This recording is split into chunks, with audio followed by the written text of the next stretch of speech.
All right, guys, I will be with you all in 1 second. I just need to grab my coffee, and then we're gonna get things up and running.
All right, all right, all right. We are here. I've got my coffee. We are ready to go. And man, it has been a oh my God. It's been a long, long, long week or two, honestly, here for me. Uh so bear with me, guys. It is not so much preparation today. My camera's a little off centered. It's a little off. It's all right. Oh, we're going live. Got a couple of things to talk about today. Hopefully, you guys in the chat got some topic and things you want to talk about as well. But here we are with episode 15 of Caffeinated Collector. And this week, the collector doesn't have much to show off, so you guys are going to have to bear with me. This week's episode, we're going to be doing a lot more chit chatting and topic conversations and things like that because, well, for those of you guys who don't know, those guys who are new to the channel, things like, yeah, what's up, Loud Boys? Man, you're already ready to get into it, boy. So, real quick, for those of you guys who don't know, I slacked on content the past couple weeks, and I say I had valid reasons. A lot of people tell me I just have to quote put in the work. Um, 2 weeks ago, you guys remember a girl I was dating passed away, so content kind of went to a halt a little bit that week. This past week, things were starting out good. I did my first two shorts, was getting ready to post my first video, and my kiddo actually had to get rushed to the emergency room and have all kinds of tests done and things like that. So we had I had kind of a family emergency over the past week, so I wasn't able to put out really any content. So that's why we're gonna have very minimal figures, very minimal figures because I didn't really get to cover very many this week. But the good news is my daughter had her surgery. She had surgery, emergency surgery. She recovered. Everything's good. She's been here at me at the house the past couple of days. The rest of the week she's with her mom. So yeah, we're pretty good right now. So hopefully, things keep going the way they are. But we're gonna be back on track this week. So we're gonna be doing some more figures. We're gonna be doing some more streams. We're gonna be getting back into it. And yeah, I'm thankful that things went the way they did. But again, I already got the comments from people telling me I got to start grinding. I got to put in the work. I got to do this. So I've heard it, guys. I've heard it. I've heard it. But again, reality and IRL stuff does happen. We do kind of deal with things.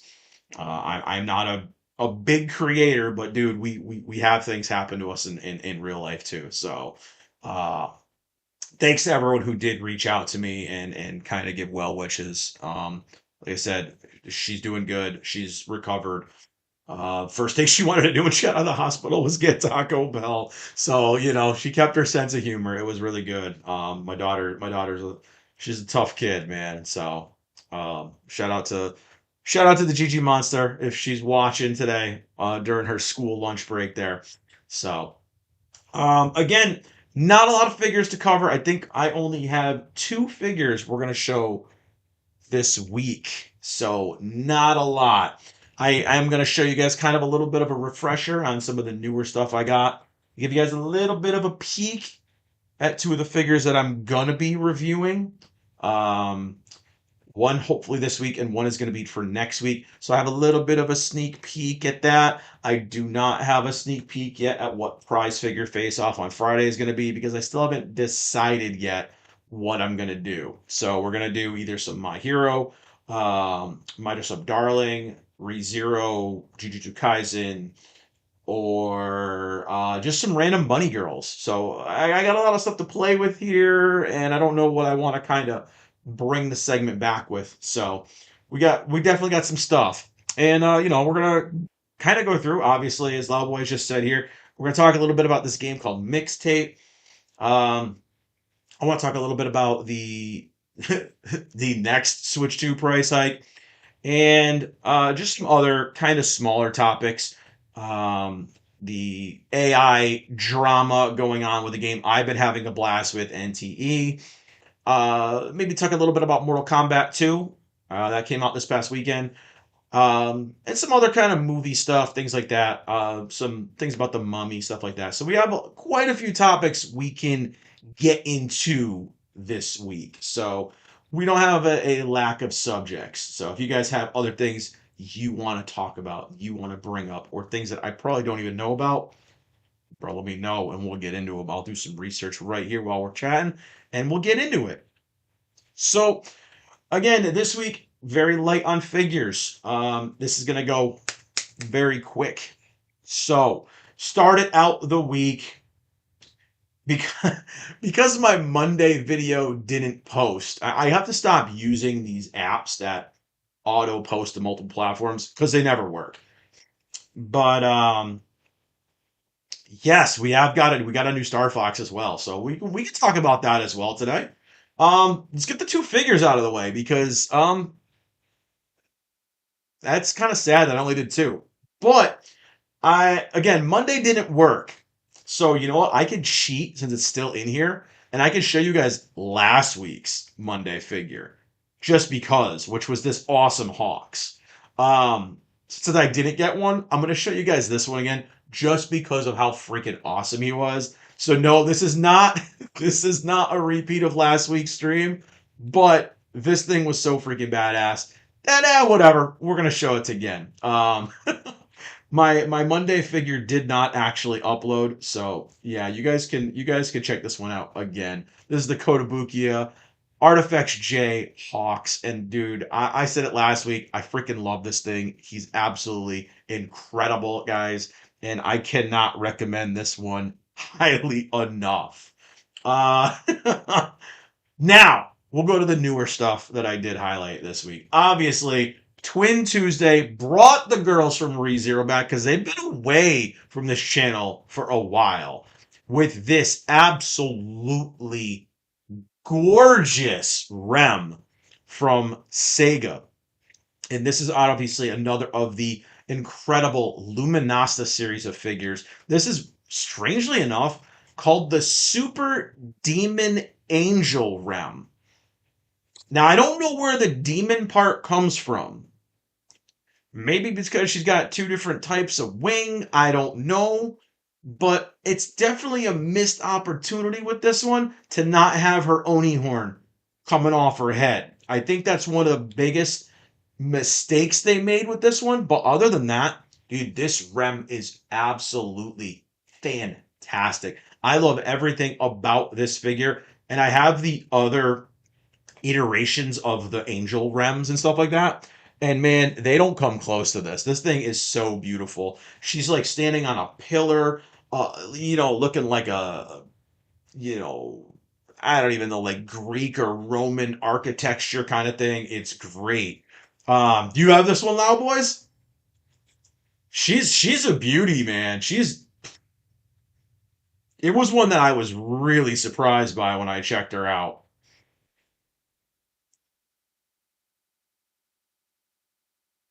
Oh, I gotta take a sip, man. I need that coffee today.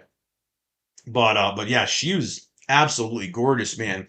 The great detail on everything from just the sculpt, the pose, the actual way all the clothing and stuff flows on her came out so good. And then you got the face, the look, all of it is so damn good. And they didn't overly sex it up, like they didn't overly do it. It's not very aggressive. There's nothing really to go up skirt with, so to speak. She's kind of covered up a little bit. It's definitely more modest, again, kind of influenced by like the Greek and Roman kind of looks. Very, we could say, mythological kind of look to it. It looks really, really good. And I was so impressed by this one. And it's one that I really wish we got companion pieces for. We didn't get a Rom that goes with it. We didn't get an Amelia. We didn't get an Echidna. We didn't get any of that. This was just a one and done Rem. And kind of sucks because there's a lot of times where I do say that here on the channel that I wish we would get duos and trios of figures and things like that. But this one is one I say it and damn it, do I mean it because she is so freaking pretty. It's incredible. And then the best part about it is the base. You guys know I hate the annoying massive black bases that prize figures are cursed with. But this right here had this just perfect little, very minimal base, and it just worked amazingly well. I cannot stress enough how happy I was with this figure, and I cannot stress enough how highly I recommend it. Guys, she is absolutely freaking gorgeous. And if you are a ReZero fan, if you're a fan of Rem in general. I know people who are fans of Rem who have never watched ReZero. So the Rem love goes deep with people. You've got five. Ooh, man, you gotta catch up, man. You gotta catch up. Once you get one, you kind of can't stop. I've been getting told that by a lot of people. I actually sold some of my older figures to a couple of my employees at work, and they're like, "Dude, I now I need to buy more." So it's fun once you get into the collecting hobby. Again, it turns into this, and then once you get out of this, it goes to other rooms, like in my house. I haven't finished ReZero season four. No, I did watch some of it while my daughter was in the hospital. I actually finished up. What did I finish up? I finished up the last season of Fire Force while she was in the hospital. I actually rewatched the Chainsaw Man movie like 5 times. I freaking love that movie. So instead of catching up on new anime, I rewatched the Reze movie because I freaking love that movie so much. Um, but yeah, now I have to start grinding and getting back into some of the series that I gotta play catch up on. So I'd have to finish. I ReZero season four. I think I only got one episode deep into that, and then I got 2 episodes into the new season of Freerin. So I definitely got to play some catch up. But yeah, there's only so many hours in a day, and again, I went last week. I went little over 3 days without sleep just because of everything going on with my daughter being in the hospital and everything. So Yeah, it wasn't a fun week.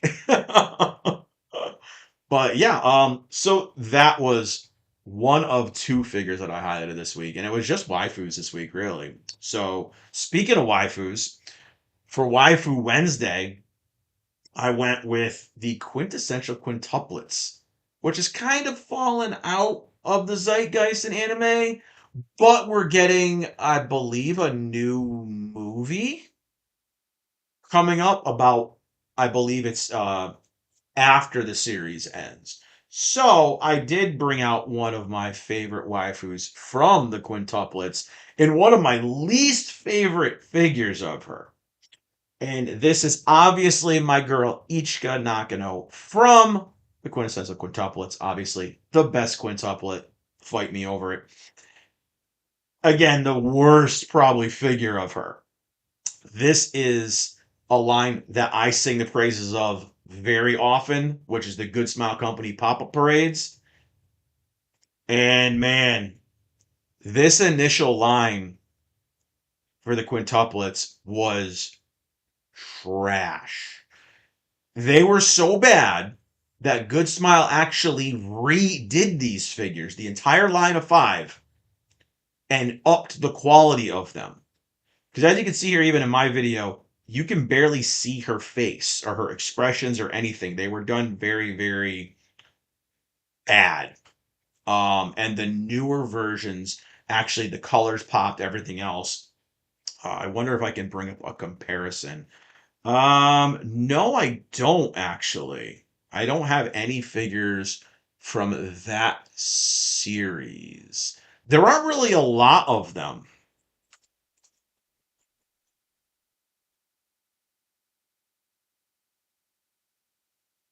I'm looking to see if I can find a little comparison picture here for the quintuplets because yeah, they did pretty bad with the original ones.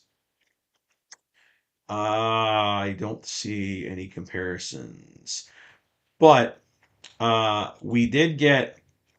Okay, so these are the newer versions. Let's see if I can open this one up and we can compare these because it's this crazy thing where the colors on these older ones, the originals just didn't pop. They were just muted and bland, right? And that was a big problem. And I think enough people were vocal enough to where Good Smile actually went in and they went, I think we might need to fix this, right? And so the only change they did make was um, Nino in the original versions had the long hair, and in the reissues they gave her the short haircut, and it made it look a little bit different. But with these original lines, they were so poorly done that even your standard basic, $20 prize figures from Ben Presto and everyone else just outdid them so much. And that's not something you actually see often, right? So it was pretty crazy. Let's see if I can actually zoom in on this because I can't really get like a good comparison picture. I've been trying to get like a good side by side, but it's tough to get a good side by side image of them. I can just get pictures of the newer versions and the older versions. Now, let me see. I might be able to bring this up. So you can actually see here how muted the colors are on this one. Very, very meh, right? And that's not a filter or anything like that that I put on her. It's just, it's very muted and very blah. And then you can see here, right? Let me see if we can bring this up. I'm not getting my browser link working. Hold on one minute.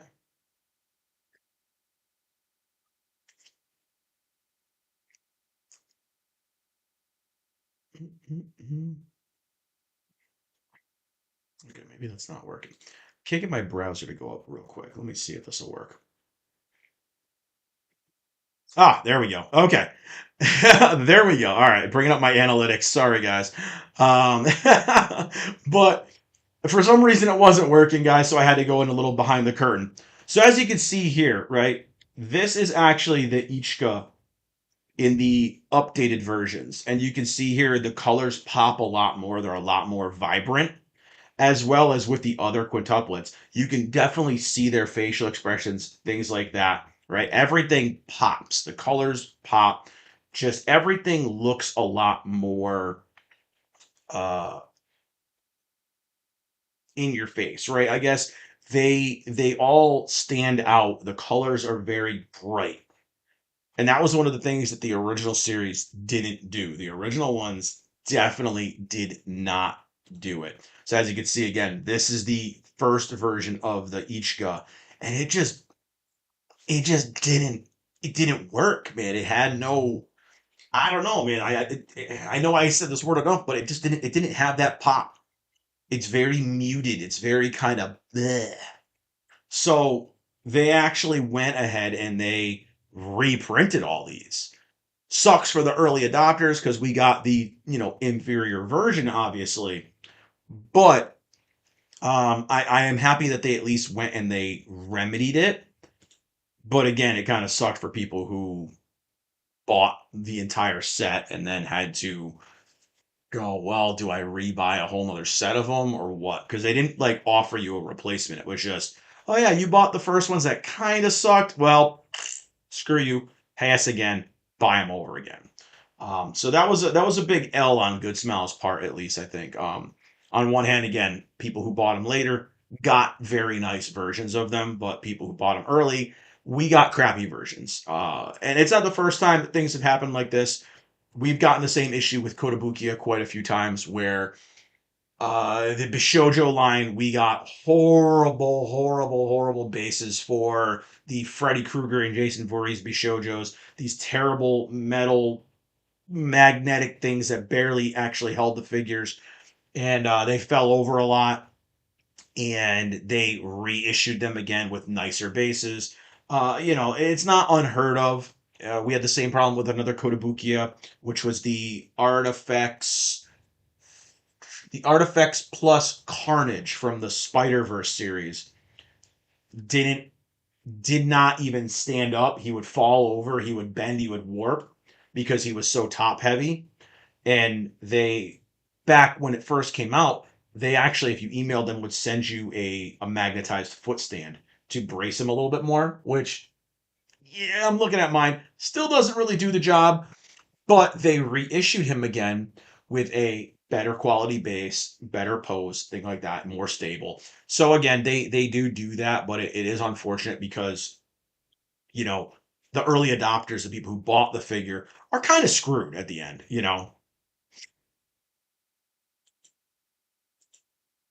Yeah, right here, yeah. This is right here. This this right here, over on this side. I forgot which side I go to now. Yeah, this right here is true. The colors are very washed out.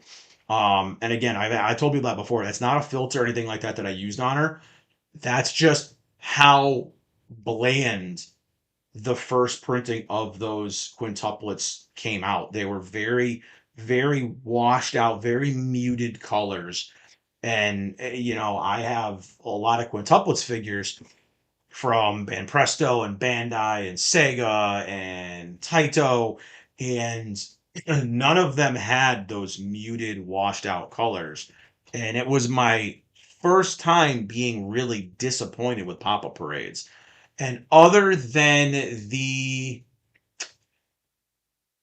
duo from My Teen Romantic Comedy Snafu, they are still to this day the only ones that was disappointed with. So, I mean, with as many pop-up parades as I have, I guess two sets, not the worst thing that could happen, right? Um, but yeah, those were it for the figures that I highlighted this week. Normally, the figure segment goes for about an hour. So, for those of you guys who are on the other platforms, besides YouTube, just so you guys know, normally uh, we go and we have quite a few figures, 5+ figures that we run through on the channel. But again, because of circumstances last week, I didn't get a chance to really cover many. But I could show off some of the week before's figures. So typically, just to give people that are new here a little bit of a rundown of what we usually do. So typically we'll do like this. Like that time I got reincarnated as a slime. That time I got reincarnated as a Thursday. We'll show some stuff from Tensura, my boy Rimuru, one of my favorite isekais, things like that. Fridays we reserve for pretty much just whatever. This last Friday, of course, we went to Trigun. We went to my boy Vash the Stampede. Saturdays, I usually juggle between Sword Art Online, Demon Slayer, so Slayer Saturday, Sailor Moon for Sailor Scout Saturday, Schoolgirls for Schoolgirl Saturday, things like that. And the last one was obviously Asuna from SAO, and that was from the movie. If you guys remember, I hated this freaking base. I thought it was atrocious. And Mondays bounce between Miku Monday and My Hero Monday. So just giving people, obviously, I see there's some new people in here this week, so I kind of want to give y'all a little bit of a kind of a preview of what a normal stream would be like. But yeah, at the end of the figures, what I'll usually do is I'll show you guys, obviously, the figures that I highlighted, which, of course, we only had two this week. So we had the absolutely gorgeous Rem Super Demon Angel figure by Sega in their Luminasa series, which, guys, you guys have been sleeping on the newer Sega figures. Don't, okay? The Luminasta and the Figurism series are so damn good. They are Fuji figure level. They are up there with some of the better higher end figures, and they're freaking prize figures. So do not sleep on these newer Sega lines, man. Again, the Luminasta, the Figurism, they are so freaking good. And then of course, the only other figure this week, we just had a conversation about this one, was this muted, bland, blah, Good Smile Company pop-up parade Ichika from the quintuplets. And again, this is the version 1. If you are going to buy this, get the version 2. The second printing of this one is actually a really, really nice looking piece, as well as the other quintuplets. But if you want Nino with the long hair, you got to get her version 1 pop-up parade. The version 2 pop-up parade, they snipped the hair off and gave her the haircut.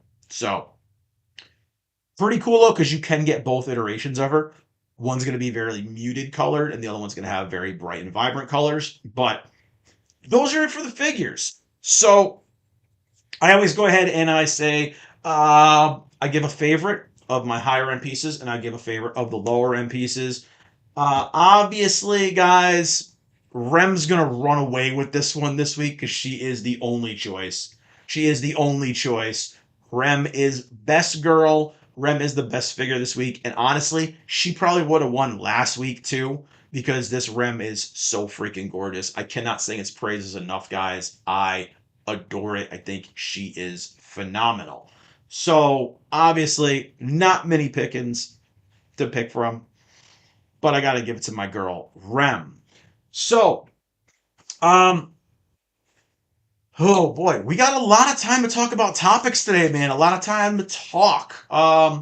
I can do a little bit of stuff, like new stuff that I got, new-ish stuff that I got. It's gonna be in my video. It's gonna drop tomorrow with all my. I'm not doing my massive big bad toy store haul. That's gonna drop next week. I have a two freaking huge boxes, like I did in my my spring video, sitting over there across from me, just staring holes in me right now, saying "Open me." So I have two massive boxes to do for that. But I do have to do my video for all my stuff I got from Japan, which if you guys have been obviously here on the streams the past couple of weeks, I kind of give you guys some sneak previews and show you some of the stuff that I get from Japan. Um, or from my local shops and things like that, you know. So one of the things I can give you guys is a preview of some of the stuff I'm going to be unboxing and reviewing this week or next week. I think these are going to be recorded this week and they're going to drop next week. So one of two. I'm not sure which one of these I'm going to do yet. But you guys know I love Reincarnate as a Slime. And I am behind on my figures. So I have Miss Valentine here, of course, our little vampire kind of demon lord. Now, I love the artwork on this box. I'm just gonna say it right now. The artwork is freaking awesome. I love her character, and this is another one of the Ichiban Kuji, Ichiban show figures. Not very big. Her companion piece, of course, is our girl Hinata, and this is going to be pretty cool as well because I need more Hinata figures. I think the artwork is right here on the side. So very, very cool. I'm going to be reviewing one of these. And obviously, well, people are going to say it's Lumia's. Yeah, I know it's Lumia's. Her name's Lumia's Valentine. I always call her Miss Valentine. You know, we go like that. So one of these two are going to get reviewed for my figure review next week. So you guys really seem to like the Veldora review I did. So we're gonna do some more slime stuff. I got a lot of slime stuff I gotta catch up on unboxing and reviewing. So we're gonna go with one, maybe both of these, depending on how long or the short the video goes. So we'll see. So that's something to look forward to again for next week, because this week, because of the delays, because of all the stuff going on, I'm only going to be able to drop 2 videos this week. So Wednesday we're going to get a Japan figure haul, and then Friday we're going to get prize figure face off. Again, I'm going to ask you guys for some suggestions what you'd prefer. Again, if you guys would like me to have it themed, or do just like bunny girl face off, bunny girl versus bunny girl. I was kind of thinking, because I just got a new Overlord by Cute Bunny. Maybe we do Narborough and have her go off against my girl Shaltier, because I do still have her bunny that I haven't unboxed yet. So now I have someone that can face off against her. So maybe we'll do a Overlord bunny girl face off and see who's the better bunny girl. We've already got Albedo unboxed. I did her unboxing and review on her. I freaking loved it. But I could do a My Hero face off. I could do a ReZero face off, which I don't think I will, because I did last episode was that. Minor Sub Darling. I have a lot of figures to put head to head against each other. I'm trying to think. I do have a 3-way ReZero that I'm gonna do, but we're gonna save that for down the line because I already did a ReZero one. But do something simple. Well, I mean, all the unboxings I've been doing lately are pretty simple. Like I said, I mean, these Kuji figures, these are very simple to unbox. I mean, Lumios is probably going to be the figure and maybe the base, unless she's connected to the base. So this is going to be a very quick one, which is why I said I might be able to get the Hinata in the same video and not go too long. So I'm trying to make them a little bit shorter because people's attention spans, they're not quite there anymore as far as long form content goes. But obviously I'm waiting for the companion piece for this guy. Still haven't gotten it yet to do a face off with these. So obviously, like I said, you guys know I love the JJK Figurism series and the Luminasa series. Of course, this is going to be going up against Daddy Toji. So yeah, once I get the Toji, we're going to do a face off with these two. And I'm very excited to do these. But again, I don't have Toji yet. So I can't do it yet. He's just sitting there in that box taunting me, you know. Nice, nice. In summer, you're going to remodel your room and make your own displays, custom glass displays with bamboo. So you're talking about like the shelves are going to be bamboo, like, or the actual, like, the shelving itself is going to be bamboo. That's pretty. That's going to look awesome. You'll definitely have to show me those, like when you get them finished. That's going to look clean.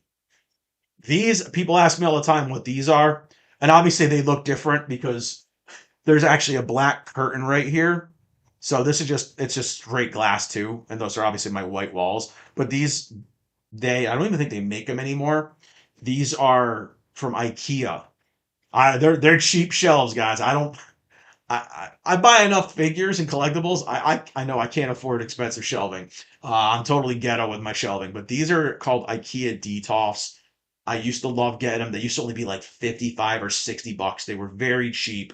And then during the pandemic, they stopped making them, brought them back briefly for almost double the price. I think they ended up going to like 120 bucks. And at that point, I just stopped buying them because I have in this room I have one, two, three, four, five, six, seven, eight, 9, 10, 11, 12, 13 of them in this room.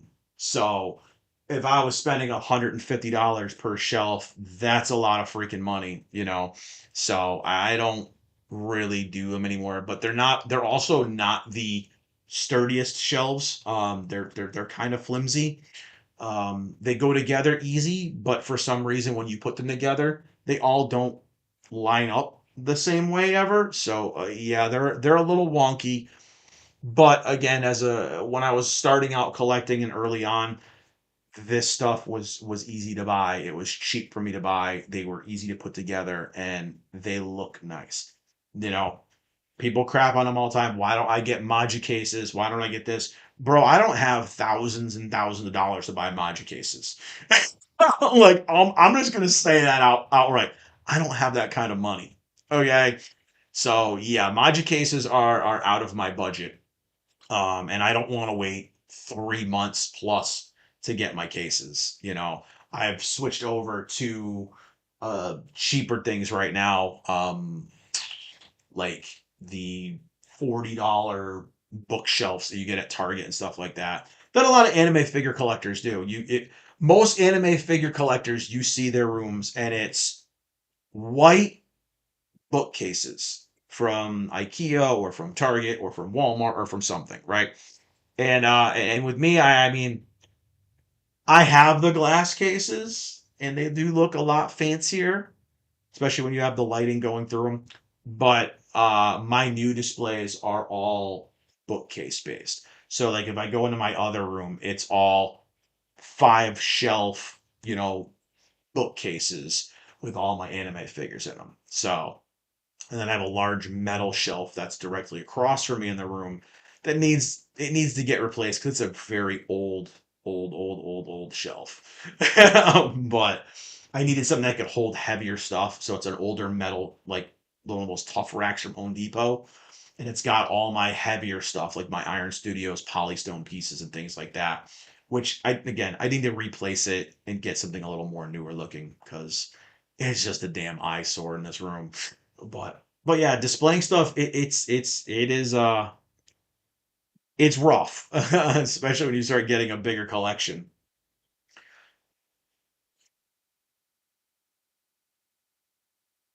Nice, nice, nice. All right. So you guys are all custom making your own like displays. That was something I wanted to do, but I bought a bunch of like wood to make framing and stuff like that for it, but I never did it. And nowadays it's so expensive to buy all the supplies to make your own custom shelving that I'm just like, you know what? I'll spend 40 bucks and I'll buy bookshelves. So yeah, it's one of those things that it gets expensive.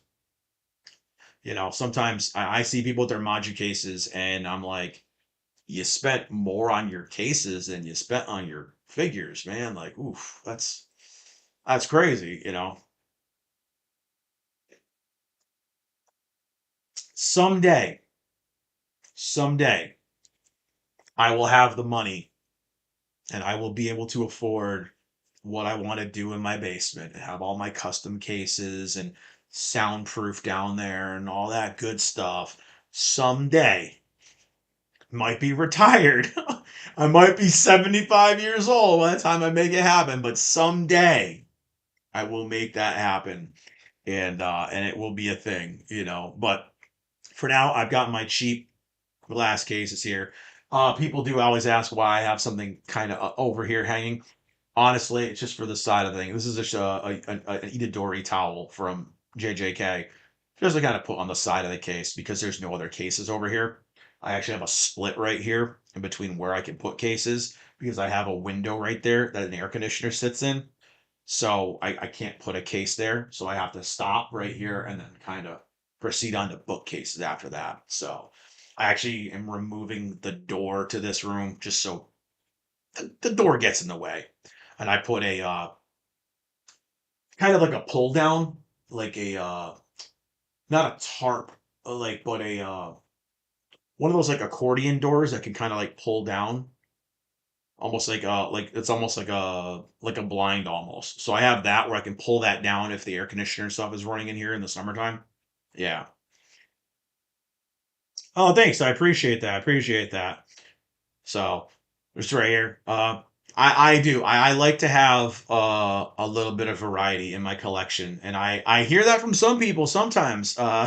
We've had that discussion here on the channel a couple times during these streams where certain things aren't waifus or certain things don't fit in my channel that I highlight, and I think it's just called a privacy screen or something like that. Yeah,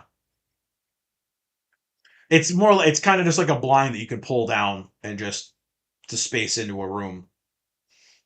I just feel like it was easier than putting, because having the door open and close, I want to put shelves there and the door smashes into them. So we're getting rid of those. I took the door off the closet that's in this room and literally I just have a bunch of boxed figures in there. So yeah, it's kind of crazy. But yeah, I've had those arguments with people before where they tell me that my collection's way too all over the place. But in recent years, obviously, it has shifted way more to anime figures and anime collectibles, mostly because I don't really care about the comic collectibles anymore. I mean, we don't really get a lot of them. And the unfortunate reality is the stuff that's on that side of my room, on the metal shelves, the Iron Studio stuff, I was a big, big, big fan of those. And I loved Iron Studio stuff. I have dozens of Iron Studios reviews on the channel. And first off, the company burnt me on my last purchase I made from them, and it really pissed me off. And I decided I didn't want to buy from them ever again directly. Uh, Deadpool and Wolverine came out. They made an awesome Iron Studios piece, a 1/10 scale of, obviously the movie characters. It's Deadpool carrying Wolverine in his arms, and the little freaking dogs there too, and like the head pool. And I put a $50 non-refundable deposit down on it. Never got any communication from them about it releasing, anything like that. And they just sold out. And they kept my pre-order deposit. And I said, well, where's my statue? And they said, oh, well, you never responded to us about shipping your order. So sorry, they're sold out. So they took my money. They didn't hold my pre-order. And then they told me, hey, well, we emailed you a couple of times and you never responded. So we just got rid of your pre-order. So at the end of the day, I paid Iron Studios $50 to spit in my face as a person who reviews their products very highly. I review them all the time. And at that point, I just stopped buying their figures or their statues. I stopped because I thought it was really horrible. And then, not to mention the massive increase of the prices of Iron Studios.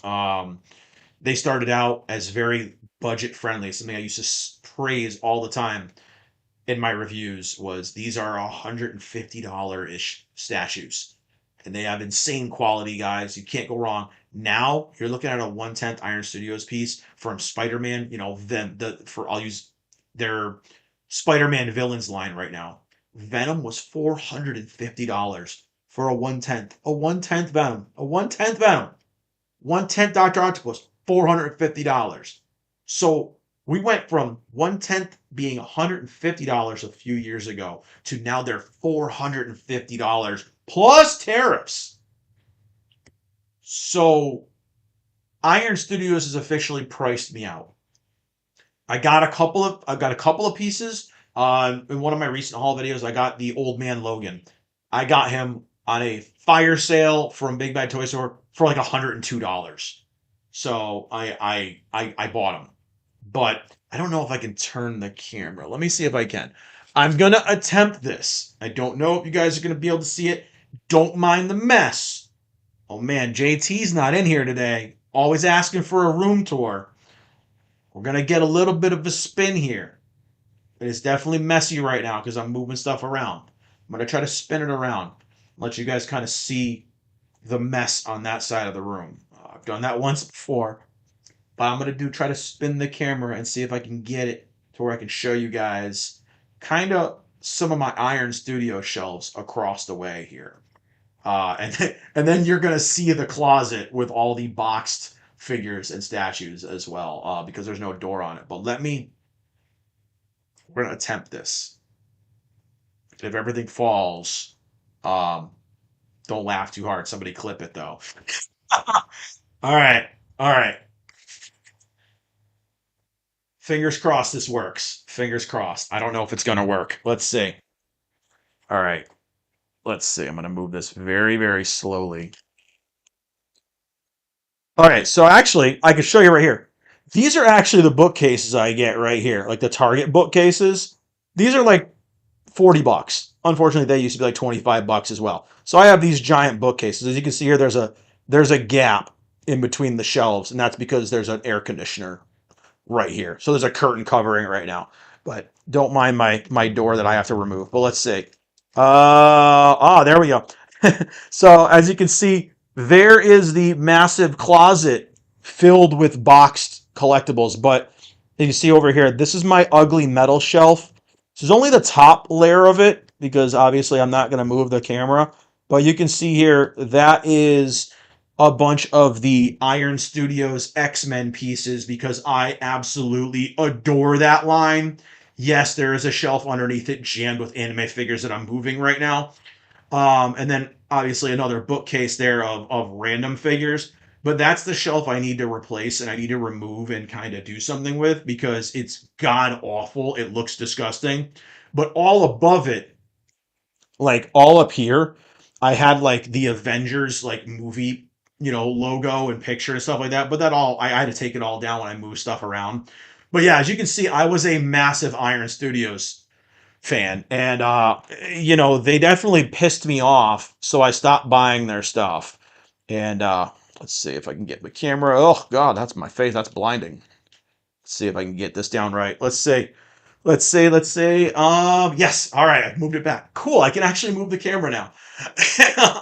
So yeah, there was a little peek behind the curtain, guys, at the mess that's over on that side that stares at me.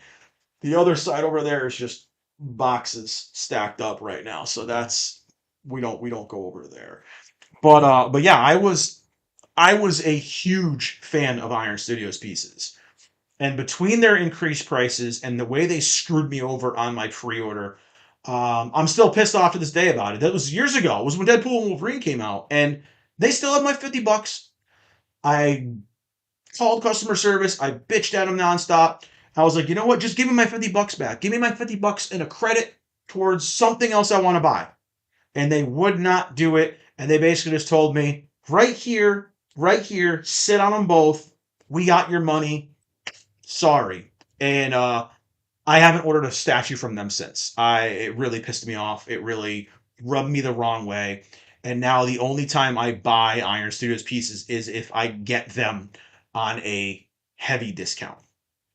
Um, and it does suck because they are incredible, incredible pieces. I've reviewed a bunch of the Marvel Studios pieces on the lower shelf to the one I just showed you guys. The bottom shelf of that is all Marvel Studios pieces. So it's all like Endgame and Infinity War pieces, things from like the Black Widow movie. I basically tried getting all the characters from the MCU films and making my own kind of battle diorama down at the bottom. Um, and I had to stop. I stopped buying all their stuff because again, not only did they screw me over, but their prices have gone up. And like I said, it's that way with a lot of collectibles. I mean, these pieces up here, I mean, you can kind of loosely see them up top. These are all J. Scott Campbell Sideshow collectibles pieces up above me, right? Other than the Kill Bill Bishojo right there. But we got the Little Mermaid. We've got another Little Mermaid. We've got Who's up there? Tinkerbell. We've got Cinderella, like all the big J. Scott Campbell premium format statues. Those little mermaids up there, those were $350 at retail. And they're scale statues. And now Iron Studios is going to tell me for a 1/10 scale statue, I got to pay $450? Man, eat an entire bag of dicks. I'm not doing it. So I have since stopped buying their stuff because obviously it's too expensive, you know. And I've noticed that a lot of these statues don't sell out anymore. You know, if you guys collect statues and things like that, Sideshow, Iron Studios, Prime One, all these big statue companies, they used to sell out of statues all the time. Now, most of the time, you see them just hanging around, you know, because of just the way prices have gotten so out of control. Those of us who do support these things and we do buy these things, we're being priced out, and it sucks. I mean, I know it's like that everywhere. I know it's like that with everything, right? Everyone's being priced out of everything, right? Um, Thought I was just gonna sneeze. Hold on.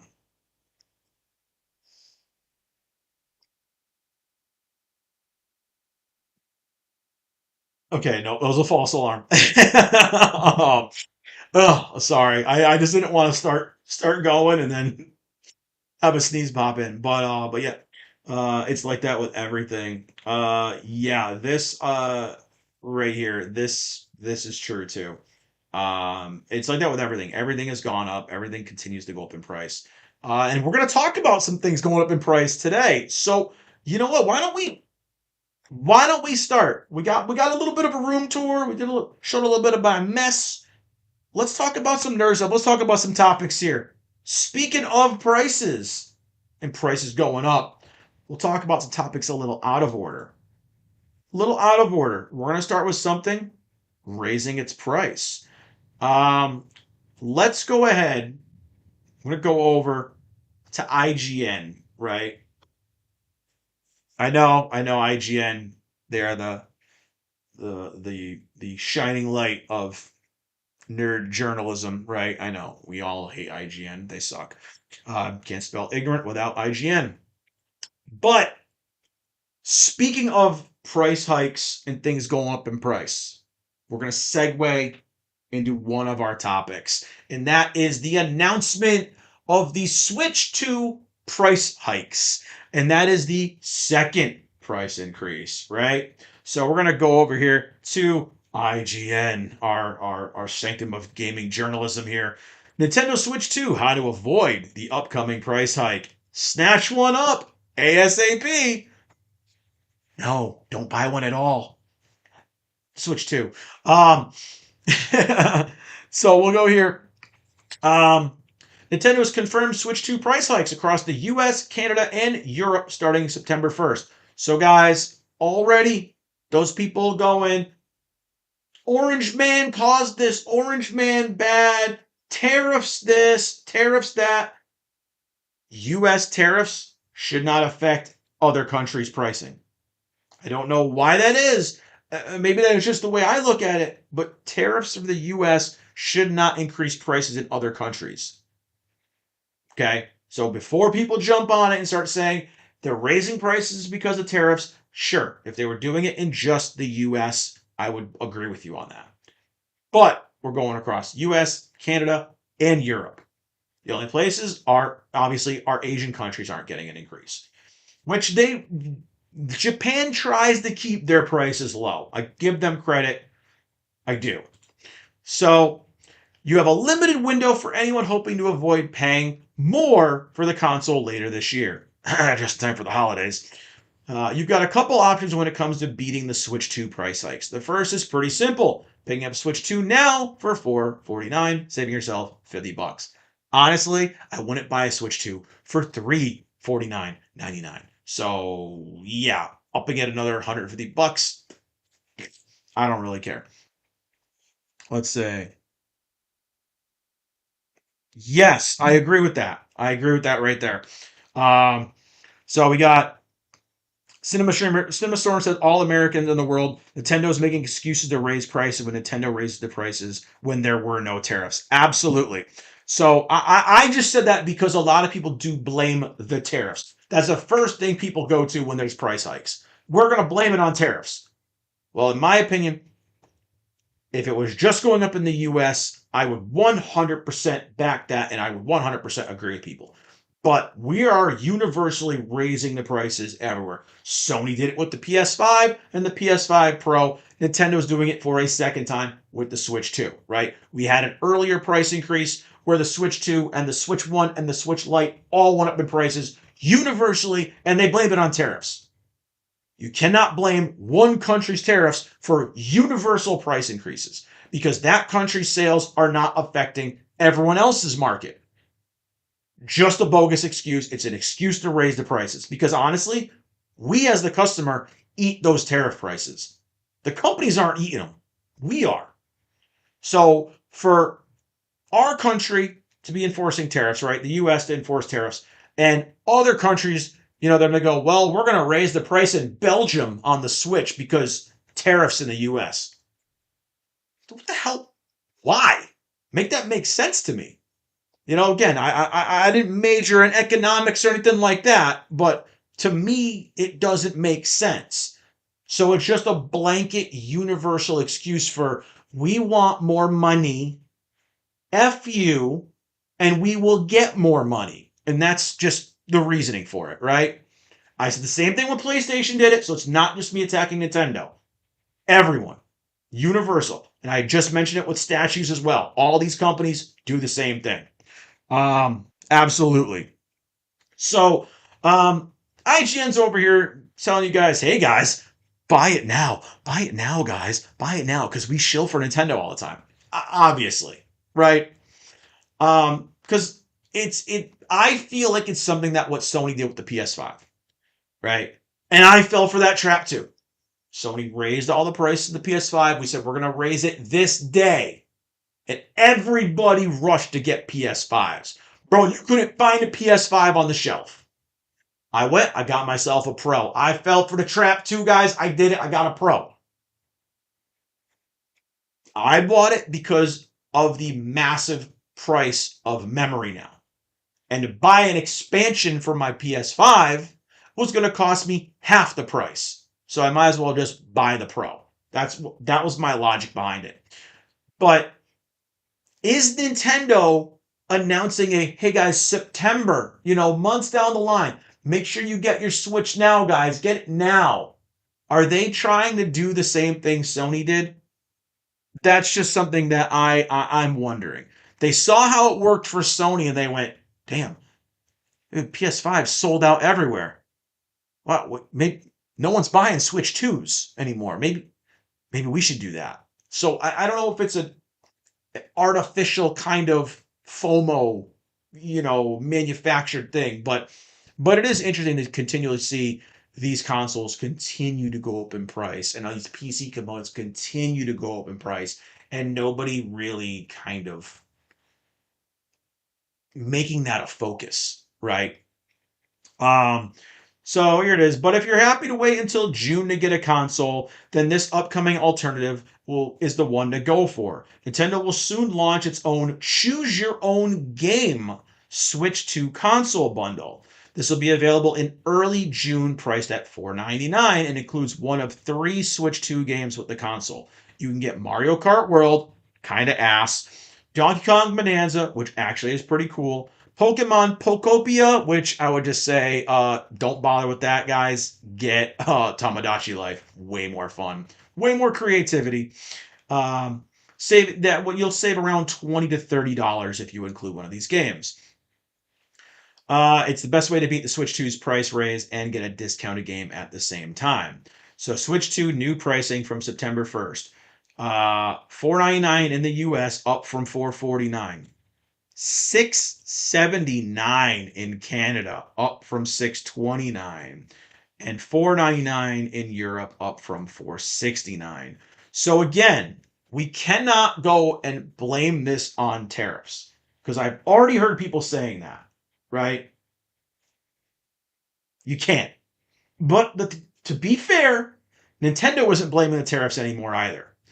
So they're just saying it's because of the current global state of things. Okay. They're not saying it, AI, chip shortages, memory shortages. Those are the big reasons why our gaming and computing components are going up in price. 100%. So we got a Black Friday $50 discount, right? Okay. Nobody cares. But it did sell some units. And now we're going to raise it up even more. So I just don't know. There's some uncertainty around how these increases will affect existing bundles that aren't part of the choose your own game lineup. Honestly, I think Nintendo's going to have all those pulled. I think we're going to see those go away. We're not going to see those anymore. But that's just, again, my price. But then, as I said here, to give IGN credit, they did note this, and I was going to just say it. Sony did not increase the price of its Fortnite bundles, which promptly sold out as they avoided the $100 price hike in April. I saw a ton of people buying those Fortnite bundles. And I saw them still, funny enough, sitting on the shelves in Walmarts where all the basic models all sold out. So it was really weird to me because you actually saved money buying that bundle, right? But Nintendo bundles don't raise in price. They could suddenly become the standout option overnight, especially if they stick around longer than the custom bundle coming out in the summer. My theory, Nintendo's already stopped making those bundles. What you're seeing on the shelves right now is probably what you're going to get. And they're going to hope to push those out now before the new bundle comes out in June and the price hike comes out in September, right? Just my theory on how things are going to work. Um Nintendo said, let's see, I'm just reading up here real quick on the chat here. Nintendo said with Switch 2, they realized it will take longer to develop software for the Switch 2, so Nintendo says maybe they might need to develop a new system. Yeah, I did hear that. I'm gonna highlight that so other people can kind of see what I'm reading here. Yes, I did hear that as well. I have not seen it confirmed yet, but yes, cinema. What you said here is something I have heard about as well.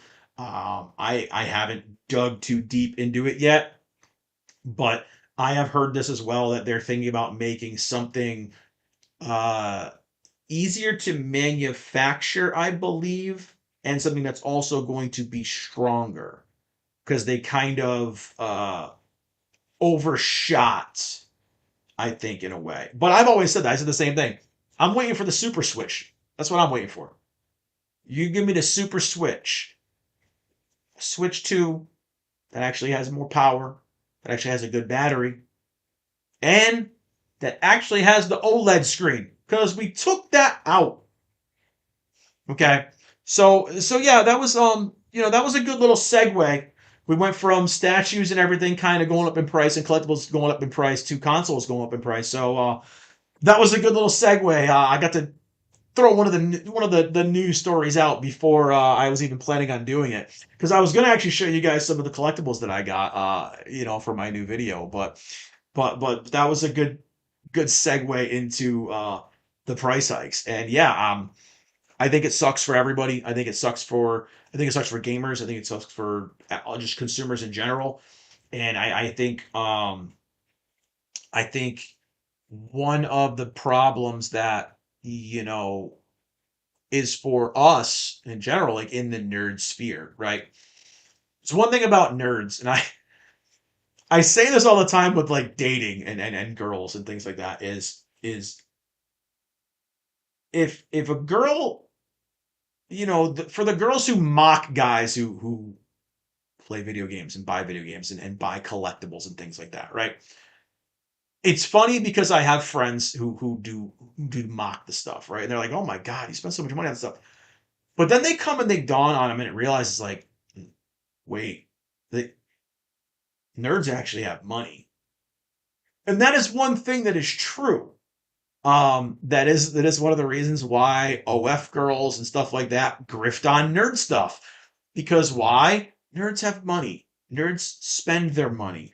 Um, I'm gonna say if it wasn't for nerds and the nerd space in general, there would be a lot of companies that'd be out of business.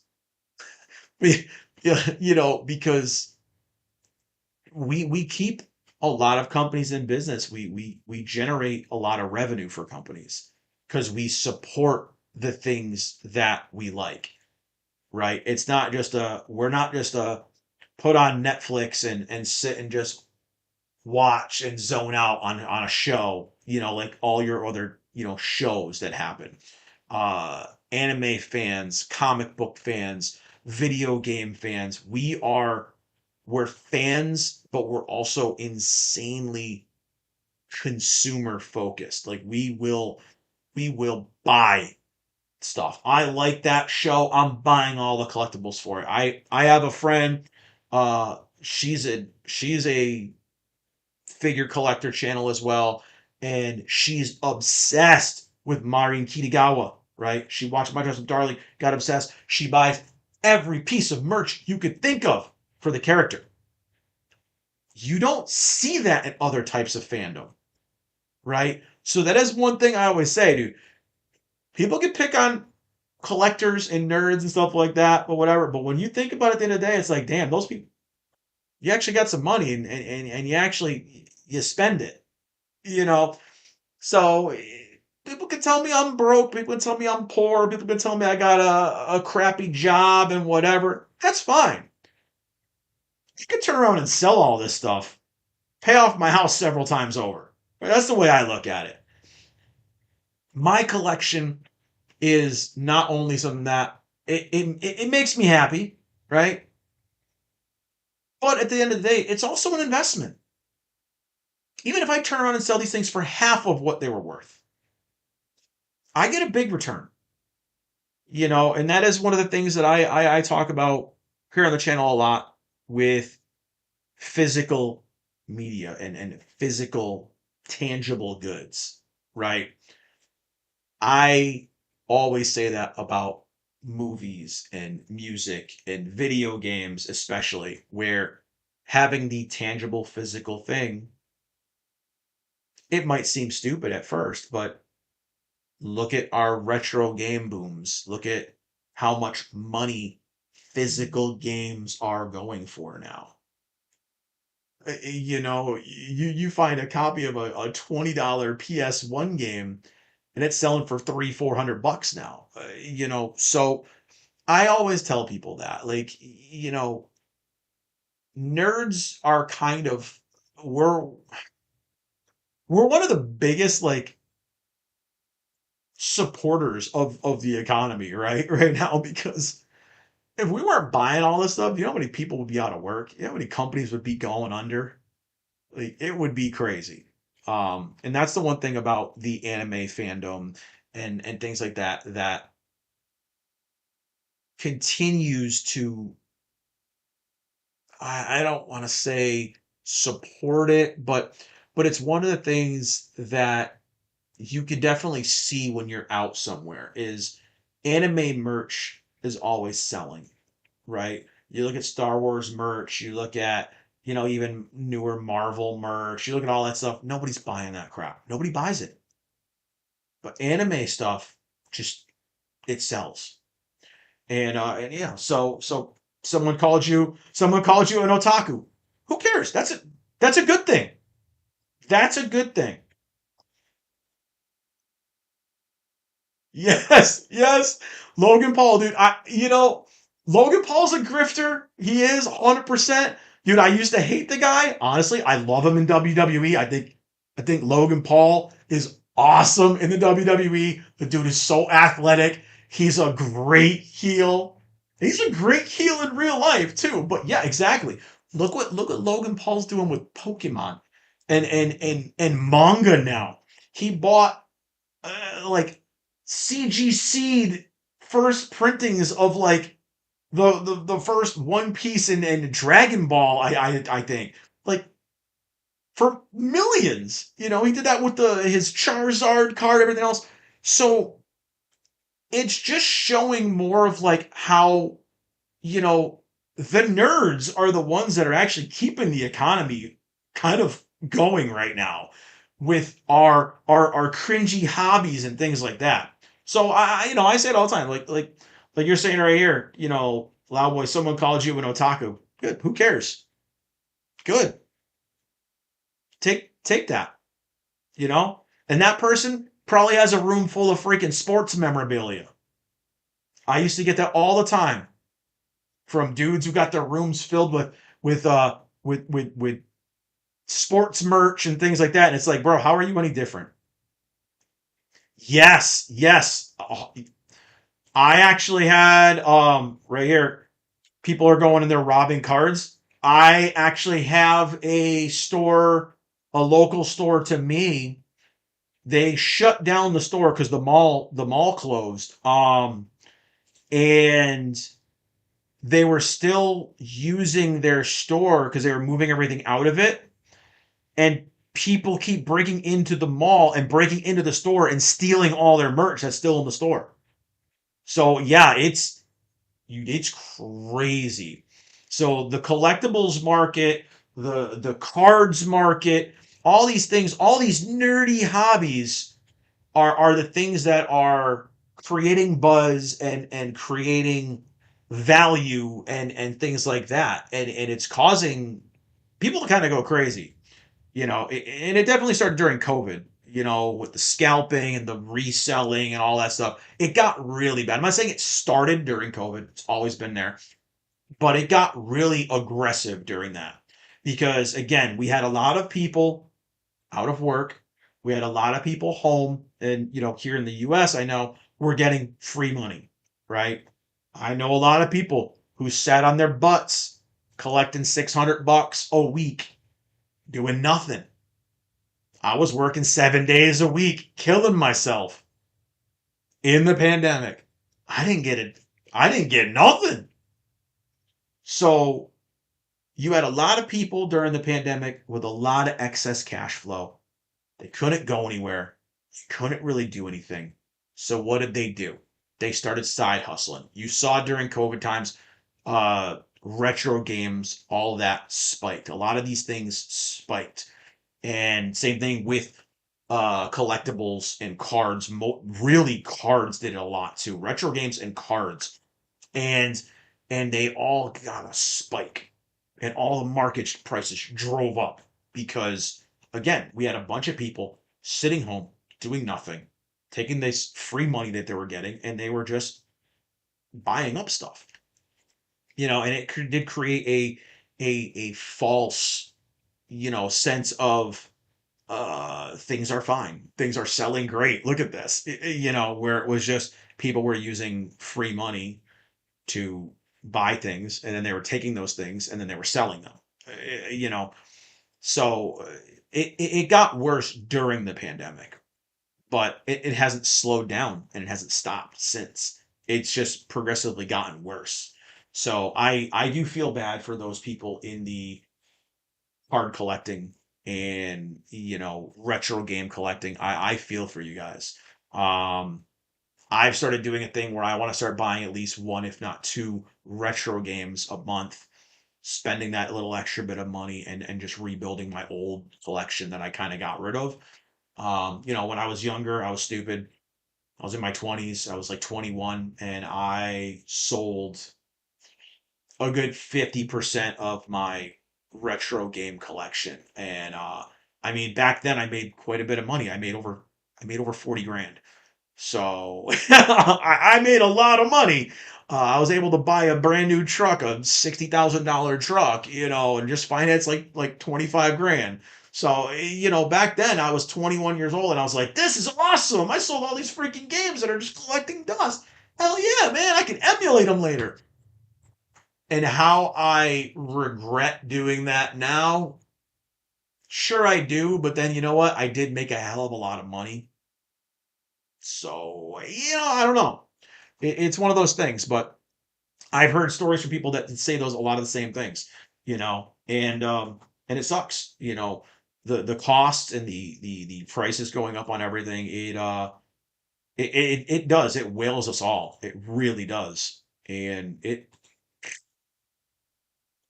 sorry, my hold on a minute. My chat is echoing back into me. Hold on a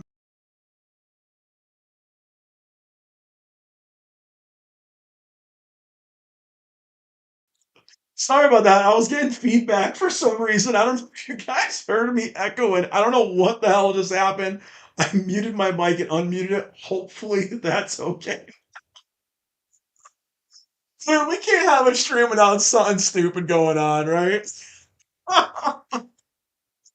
Okay, I think we're good now. But yeah, those,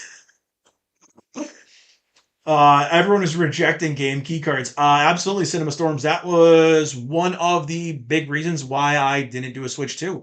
I made a video about it. I bought two of them at launch day, and I brought them right back to the store. Got rid of them. I didn't scalp them. Brought them back to Target. Yeah. Oh boy, since I still have a 1963 Volkswagen Beetle racing car still up and dude, that's badass. I gotta say, I got an old car sitting in my garage right now too. That beats me. That beats me right there. I actually have a 1979 Camaro Z28 T-top. Uh, 383, sitting in my garage right now, and I have still not sold it. I've refused to get rid of it. Many times people have told me to get rid of it, sell it. Um, I have not. It was my first car. My father built it from two junkyard cars. He ripped everything apart. Oh my God, actually, I think he just gave me a bunch of the pictures of the progress he did when he built it. I have them in the other room. I should grab them. But yeah, he built that car out of two junkyard cars and scrap parts and cut everything out. And I mean, my dad's a freaking genius when it comes to cars. And I always said I refuse to get rid of that car ever. Something my father built for me. My father still tells me I'm an idiot and tells me to sell it all the time because it just sits in my garage. Doesn't do anything. It's too expensive to gas, first of all. It gets about 7.5, 8 miles to the gallon. I can't drive it anywhere. But it needs a little bit more work to it now, years later. But I always say I'll never get rid of it. It's an antique. It's a collector's item. And my daughter wants it. My daughter said, Dad, when I get my license in 4 years or 3 years now, when I get my license, I want to take your car and I'm gonna pay and I want to have it repainted. I want to paint it metallic pink. And I'm like, you know what? That's fine. It can be your car next. I always thought about giving it to a son, obviously, but yeah, you know what? If my daughter wants to roll around with the tops off on a '79 Camaro, go for it. She's gonna be the most badass kid out there, you know. Yeah, I agree with that too, Cinema. Everyone's saying Nintendo fanboys against emulation. They support emulation on a Nintendo server. Yeah, but there's a difference though because it's Nintendo emulation, right? It's not pirating. So I can agree that the pirating emulation is one thing, but I do it myself. You know, do I have a 1960 BMW? No, I could never afford a BMW in my life. Actually, no, I almost did when I bought my truck. I almost bought a BMW, but they're too expensive to maintain. I was just like, no. I'm glad I never did because my truck lasted 20 something years. So BMW probably wouldn't have lasted that long. All right. So, man, we've gotten some good segues here. We definitely got some good segues. I don't really even know if I want to go and really get anything. I'm kind of having a good old time just having the random chats with you guys today. This has been good. I was trying to run around and line up some chat to talk about, but man, we've been kind of rolling along here good today, guys. I appreciate it. This has been a lot smoother than I thought it was gonna go. So yeah, shout out to you guys. Um, I agree with you there. Cinema says, I think emulation and physical are both good. Yes, I agree. I think if I own a game physically, I should be able to emulate it. If a game is no longer available in modern consoles, I don't mind emulating it. I think If you don't give us an option to own it, well, excuse me, if you don't give us an option to own it, I have no problem emulating it. 100%. I agree with that. I've told people already that want to get a Switch 2, things like that. Well, I want to get it because it plays Switch 1 games at 1080p. So you want to buy a Switch 2 because you want to be able to play the Switch 1 games at the frame rate and the resolution that they should have been able to play with out of the gate? That sucks. Um, I always tell people if you're going to waste 500 bucks on a Switch 2, get yourself a Lenovo Legion handheld. They go between 600 to 1300 depending on how, much memory and things like that you want, and just emulate it all. You can run Switch games and Switch 2 games at insane detail, right? And then whatever, you're not giving Nintendo money for key cards. And I don't normally I don't normally support bootlegging games and things like that. I don't. I don't. But when your only option to me is shut up and give me money, buy my shit that I'm shoveling at your face and like it, buy my key card, don't own anything and like it, then I'm okay with it. I'm sorry. I've never supported bootlegging or emulating as much as I do nowadays. I don't actually do it myself. I don't. Something I don't do. But with the way companies are doing things with games, I can't say I'm against it anymore. Um, if my only options are pay $80 for a digital game for Mario Kart, or to buy a key card where I got to put it in my system and still download the entire game, well, I might as well just emulate it. I'm sorry to say it, but that's just I know it's a really crappy way to look at things, but that's just kind of the way I'm looking at it nowadays. I mean, I'm still rocking my Switch 1. I just bought Tamagotchi Life for it. Haven't really been able to play it much. My daughter stole my copy of it. She's been hooked on it. But dude, the stuff you can do in that game is amazing. It's so freaking funny. It's basically whatever you can think of in your mind and you can create, you can make it. So I still support my Switch 1. I still buy Switch 1 games on cartridge, no key card. I still do it. All these Switch 2 games that are key card and all nonsense, get out of here. No interest in it. So, you know, excuse me. I've had people telling me, well, what's going to happen? Eventually, everything's going to go digital. Well, when everything goes digital, I guess I start sailing the high seas with Captain Jack. I don't know what to tell you. I don't pay money for digital games. I don't. I don't. And I know it's a very boomer thing for me to say. I get told that all the time. You're a boomer. You're an old man. Blah, blah, blah, blah, blah. I'm not paying money for a digital download. I'm not. That's just the way I look at it. We had this discussion here on the channel with Baldur's Gate. I'd never got on Baldur's Gate 3 until it physically came out on a disc. And you could play it physically off the disc. You could, guys. I've had this argument already with people. You can install it off the disc, but you get that base version, right? None of the updates. It's the very base, bare bones version of that game. You still play it though. So, you know, well, that's just what it is. And I wasn't really impressed with that game. So, I'm sorry. Um, I don't think really any of the Harvest Moon games really do what the other cozy games do. And Harvest Moon games, dude, those I think it's become like a yearly game now. I don't know. I even fell off with those games. I used to love Harvest Moon games and things like that, but they're like a yearly release now. It's like a sports game and everything else, dude. They come out once a year, and it's like, dude, I can't do it. you know.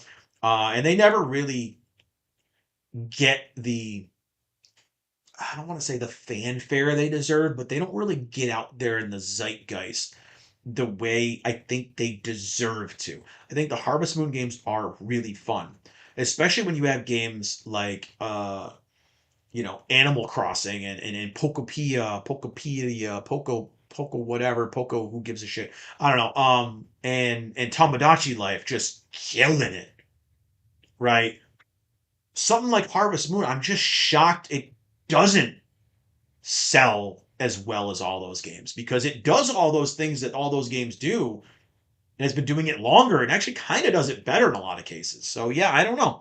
Harvest Moon's one of those ones that it's a niche game in a niche genre that unfortunately does actually have some heavy hitters that do well.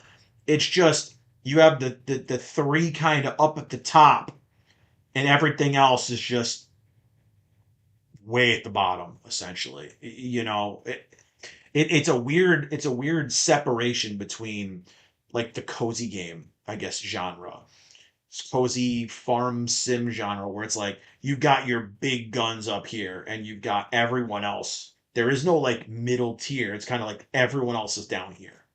It's a weird genre, and probably because those games take so damn much investment and time. I mean, you look at stuff Stardew Valley people do, bro. The stuff people do at Stardew Valley and like the mods and things like that, it's crazy. So I get it. I get it. Not every cozy game can sell millions of copies, but it sucks because Harvest Moon games are really good.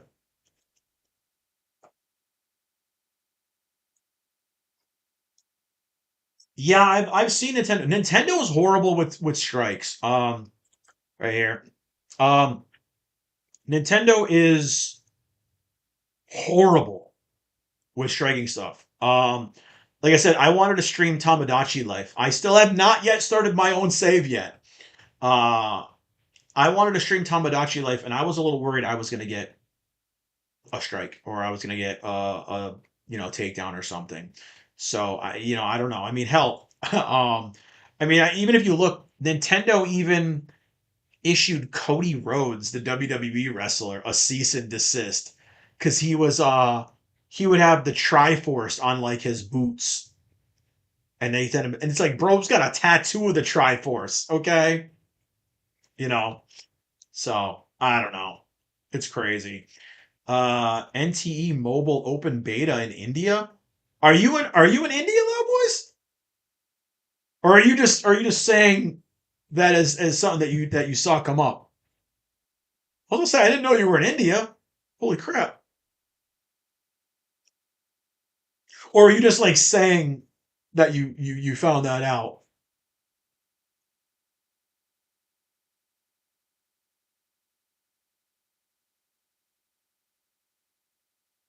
So I never keep track of where everyone's from. I know I have a lot of people from other countries that come here into the chat, so I never know what time people are in. Oh, you saw? Okay. I was like, wait. I'm like, I didn't think you were from India. I'm like, holy. Okay. All right. You saw that. Um. Damn. So it's not out over there yet, huh? Okay. You know what? Since you brought up NTE, that was one of the topics I wanted to talk about today. Let's talk a little bit about NTE, about Neverness to Everness, which I streamed once so far and absolutely love it. I got hooked. And there's been some controversy about it. I'm gonna go over here. We're gonna go over here to a site. I don't really go on it much, but occasionally they have some interesting articles here. So I'm gonna try to bring up the other one too. Let's see.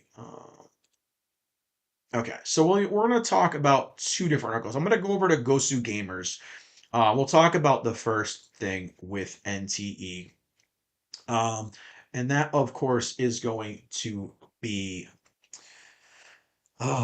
this here. So Neverness to Everness accused of using generative AI for weathering with you like artwork. Now, I've been to the spot in the game. I've seen that artwork too, and honestly, I didn't really think anything of it. The game has so much like splash art everywhere. I didn't really take notice of it much. Okay, sure. So players have accused NTE. Now, this was actually from last week. Players have accused NTE of using Gen AI to replicate popular anime scenes and other content within the game. The just launched Supernatural Gotcha Never NTE is currently under fire over suspected AI generated content, prompting many dissatisfied users to dismiss the game just days after its April 29th launch. Clips from NTE have circulated online as players spotted what appears to be blatant AI generated content, seemingly prevalent in atmospheric elements such as wall art and miscellaneous background details. And that is true. They have come out, they have admitted it. They're placeholders and they've replaced them with other artwork. Whether or not they did it because they got called out or it was their plan all along, I don't know. I'm not in the development team. I don't know. Um, so Complaints have poured in regarding their bland starting character lineup, which lacks unique characteristics and features, designs reminiscent of other gotcha characters, further fueling suspicions of AI usage in character design. Um, I'm going to tell you guys one thing. I play a lot of these gotcha games. I try every one of them, okay? 90% of the characters in these gotcha games, well, I know three of the ones I play are by the same studio, but if you go to Wuthering, you go to Zenless, you go to Genshin, you go to Honkai, to NTE, to any of these other dime a dozen gotcha games, guess what? Characters are going to be hard to distinguish from each other. When you put them all in a big soup together, you're not going to really be able to tell which character comes from which game. They all freaking look alike. Whether they're made by the same company or not, they've all got the same anime protagonist trope A, B, C, and D that they can fall under, guys. It's not just NTE. It's a blanket thing for all these gotcha games. All right. So for people to attack NTE for it, that's just another thing that they're using to try to piss on the game, right? I think that's a bogus complaint because a lot of the characters in a lot of these games look similar to each other. So, what alleged generative AI art is in NTE? So they show right here a little tweet um, that they stole the shot from Weathering with You and ran it through AI. Yes, it does look very. I mean, it's the same damn art basically. It really is. But again, that's one of the problems with AI, and that's one of the reasons why I think we kind of need to slow it down a little bit. But one of the most wildly shared examples is a TV clip featuring an old-timey style animation in which players had identify inconsistencies in certain parts appearing AI generated. Like, I'm not going to play the clip, obviously, because watching videos off of X is complete ass. But more images from bus stops and billboards have been shared online, with users pointing notable blending, a dislocated arm, more further evidence of AI use. So they show a bunch of like the art here and things like that, where you know things are a little wonky, right? And I get it, whatever. But again, we are dealing with, I believe, another Chinese studio, right, who does this game, and they don't have all the same rules and laws and everything else that we have. They're like free use. You look at games made in China, there are so many bootleg, blatant copies of other games that are in the Chinese marketplace. They don't give a crap. They can sell it on a mobile device, they can make some money on it. They don't give a damn. It's like the Wild West over there in China with how freely they are just blatantly copying other games. There's knockoffs of every freaking game in the Chinese market. All right. So it is kind of crazy. Fighting cutscene is circulated online with some criticizing the action choreography, and it's scattered with inconsistencies. Honestly, guys, I streamed the game and I was actually impressed with the cutscenes. I thought they were great. I thought the character introductions were really freaking cool. I was in right from the rip. I was psyched. I was ready to go. So, maybe just because it kind of had a lot of things that reminded me of other things, I was so into it. But Dude, I've been hooked. I even downloaded it on my phone and have been playing it on my phone because I liked it so much. So I don't do that much with gotcha games. And this one, that's why I'm afraid to stream it again because I'm so far ahead now from where I was when I last streamed it that I don't know if I should. But um, someone's saying there's a reason that character designs look like indie VTuber rejects. Well, I mean, honestly, you look at 90% of VTubers and they look like every generic anime character as well. So, I mean, VTubers calling out AI use and generic slop use when a lot of VTubers kind of look like generic AI, insert anime character with big boobs and pink hair in costume A and B. Whatever. I mean, VTuber, I'm friends with quite a few of them, but a lot of them are just like, oh God, which VTuber is this? Oh, I don't know. Which VTuber is that? Oh yeah, another pink-haired anime character with jiggly boobs. Oh, okay, cool. Another, oh, that one looks emo. Oh, that's edgy. You know, it's just kettle calling the pot black here, guys. Whatever. Again, I don't have a horse in this fight. I don't have a dog in this fight. I was gonna say horse in this race, but I'm a dog in this fight. Um, Accusations that NTE features widespread AI generated content. Many have referred back to Hada Studios' previous statements on the matter. In an interview prior to launch, the director and producer Yang Li admitted that the game does use AI mainly for atmospheric renderings and trial and error. As stated, the company would never use AI for the game's core assets and characters. So to me, there's nothing wrong with that. And he said flat out in an interview what they were using it for. So he's transparent about it, but people are still giving crap over it. It's like, bro, he said it in a statement. You know, um, they're going to use it for placeholder materials and gradually replace them with human made assets over time. Something they previously done in its Troubled Tower Fantasy. That was a game I did try and I was not impressed with. It was kind of, but yeah, you know, so that was it. And then we're going to go from this. We're going to keep going in with the NTE drama, right? Because it keeps going. It doesn't stop here. There is more. And speaking of VTubers, and speaking of pink-haired VTubers, boobs out, all this other stuff, a very popular pink-haired VTuber has decided to go after them, right? And it's a VTuber that I follow. Again, no shade at VTubers. It's a great grift. It is. Personally, I always tell people, and this is just my VTuber hot take, guys. Don't fall in love with a VTuber, guys out there. Okay. Um, there are a lot of dudes that are female VTubers. And I say this because I know three, four. I'm gonna say yes, four because one of them's newer. I do know four men who have female VTuber models with voice mod and things like that. So I will tell guys out there for the gentlemen out there, um, or for the ladies who girls are your thing, whatever. Um, be careful falling in love with a VTuber, uh, because you might be falling in love with a dude, unless dudes are your thing. Yeah. So just from my own personal experience, I have two. I have well one friend who was a faceless cam streamer, no face, just game streaming, wasn't doing well, and then made a cutesy female VTuber model, and he does very well. He actually suggested I make one. Yeah, no. So yeah, I will just give you guys that. Just be careful, guys. Be careful falling in love on the internet with VTubers and the obsession with them. I follow a few of them. They are entertaining, but just be careful, guys. So, going into VTuber stuff, we're gonna talk a little bit about again a VTuber that I actually really like.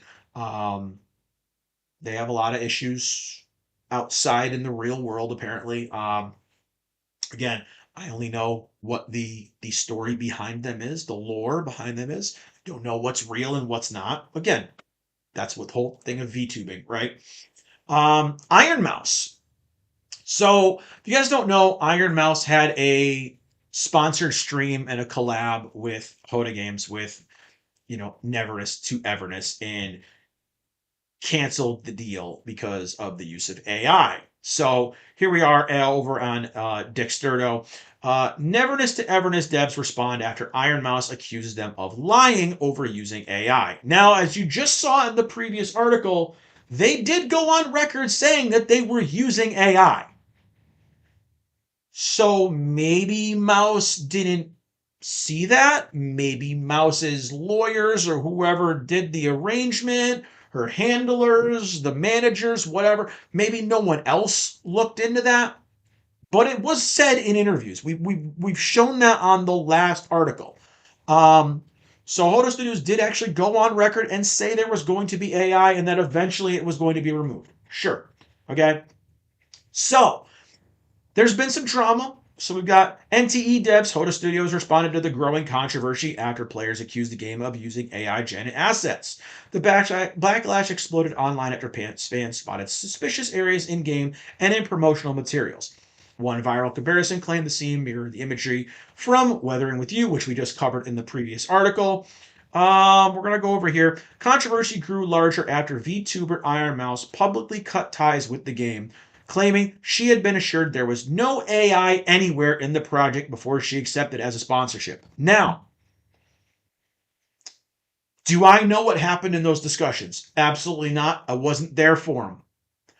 But as we can see in that last interview that we just looked at, the devs did say, we will not be using AI for any of the major assets, character designs, things like that, but we will be using them for backgrounds of, things like that that can be swapped out later on. So they did actually say that in interviews. So maybe there was a mixed communication there. I don't know. Again, wasn't there, wasn't in the room, wasn't the people doing the negotiating. But from what Mouse is saying here, where I didn't know there was going to be any AI, they told me there was no AI. And then going to the other interviews where the developers flat out said we were going to be using AI for specific things. I don't know who I believe. Okay, and that's fine. But now the NTE developers have issued a public statement addressing the backlash and confirming some AI assisted tools were used during development. So we actually have a tweet right here. Dear appraisers, thank you for the feedback. It matters to us. NTE is built on human creativity. The characters, stories, and world you experience are the work of artists, writers, and designers. AI assisted tools were used only on a small number of background and environmental assets, not on the characters or stories that define this game. We're already reviewing and reworking the flagged assets, Clear Skies in Summer and Pink Paws Heist. Your feedback shapes this game, so please keep it coming. We are listening and we're committed to delivering the quality you deserve. So again, they're addressing it because obviously Iron Mouse is huge, right? She is like the VTuber. Okay? Some people say it's a guy, some people don't. I don't know who they are in real life. But the Iron Mouse thing has been crazy, right? The wider debate around AI use in games, anime, and manga has become increasingly heated. Back in January, an AI-generated manga climbed to the top of popularity in one of the largest ebook stores. So, right here, this is the actual original thing. Iron Mouse claims never NTE lied to her about AI use and cancels the sponsorship. So that was kind of what started everything. And honestly, as I say, it's so. Oh, here we actually have her quote. Okay, so we have her what she said. Okay, this article actually has what she said. So she said, they had told my people there's no AI in it. It's so crazy. Bro, I would never have known. I didn't know until I saw the thing about Twitter after my stream. A lot of people at me with stuff, so I saw it and I'm like, what the F, bro? They told my sponsor people and said, we do not have AI in anything. There's no AI anywhere. And it's like, why are you effing lying, bro? Again, what we just saw in the last interview and what we're hearing from Iron Mouse are two very different things. Now, first of all, I don't get gaming sponsorships. Okay, I'm not big enough. Okay, I would love to. I would love to get gaming sponsorships. I said I told I added NTE and I said, dude, I'll take a sponsor stream. Give it to me. I loved the game. I'll take it. I, and I'll take it for way less than what she's doing it for. Oh, but it's two vastly different things we're getting. So again, if I'm a very big creator and I have people working for me, those people or myself should be able to look at other interviews and go, well, they just said right here in this interview, they used some AI assets for backgrounds and things like that. I literally just found it with a simple Google search. And I don't get paid to do that. Iron Mouse has people paid to do that. You tell me none of them researched any of this? It was the trust me bro thing? So to me, it's ignorance on Mouse's part and her people. Whoever did the negotiating, it's ignorance on their own part. Not doing your research, not looking into the things, and I think I'm not throwing shade at the developer for your people not doing their research.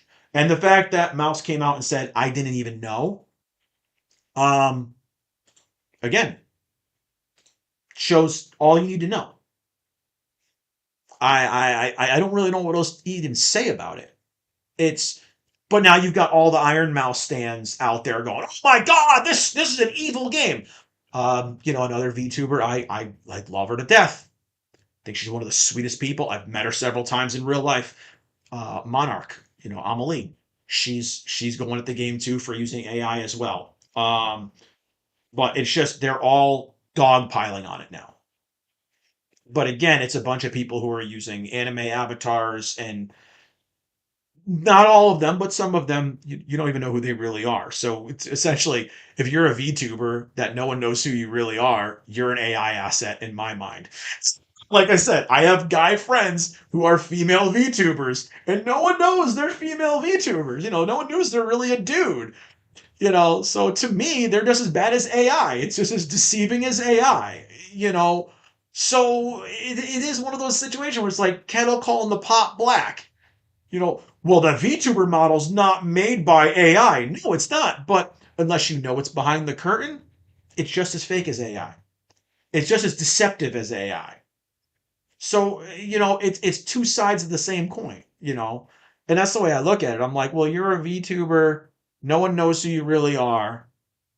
No one's really seen you before. And again, I know some of them you do know who they are.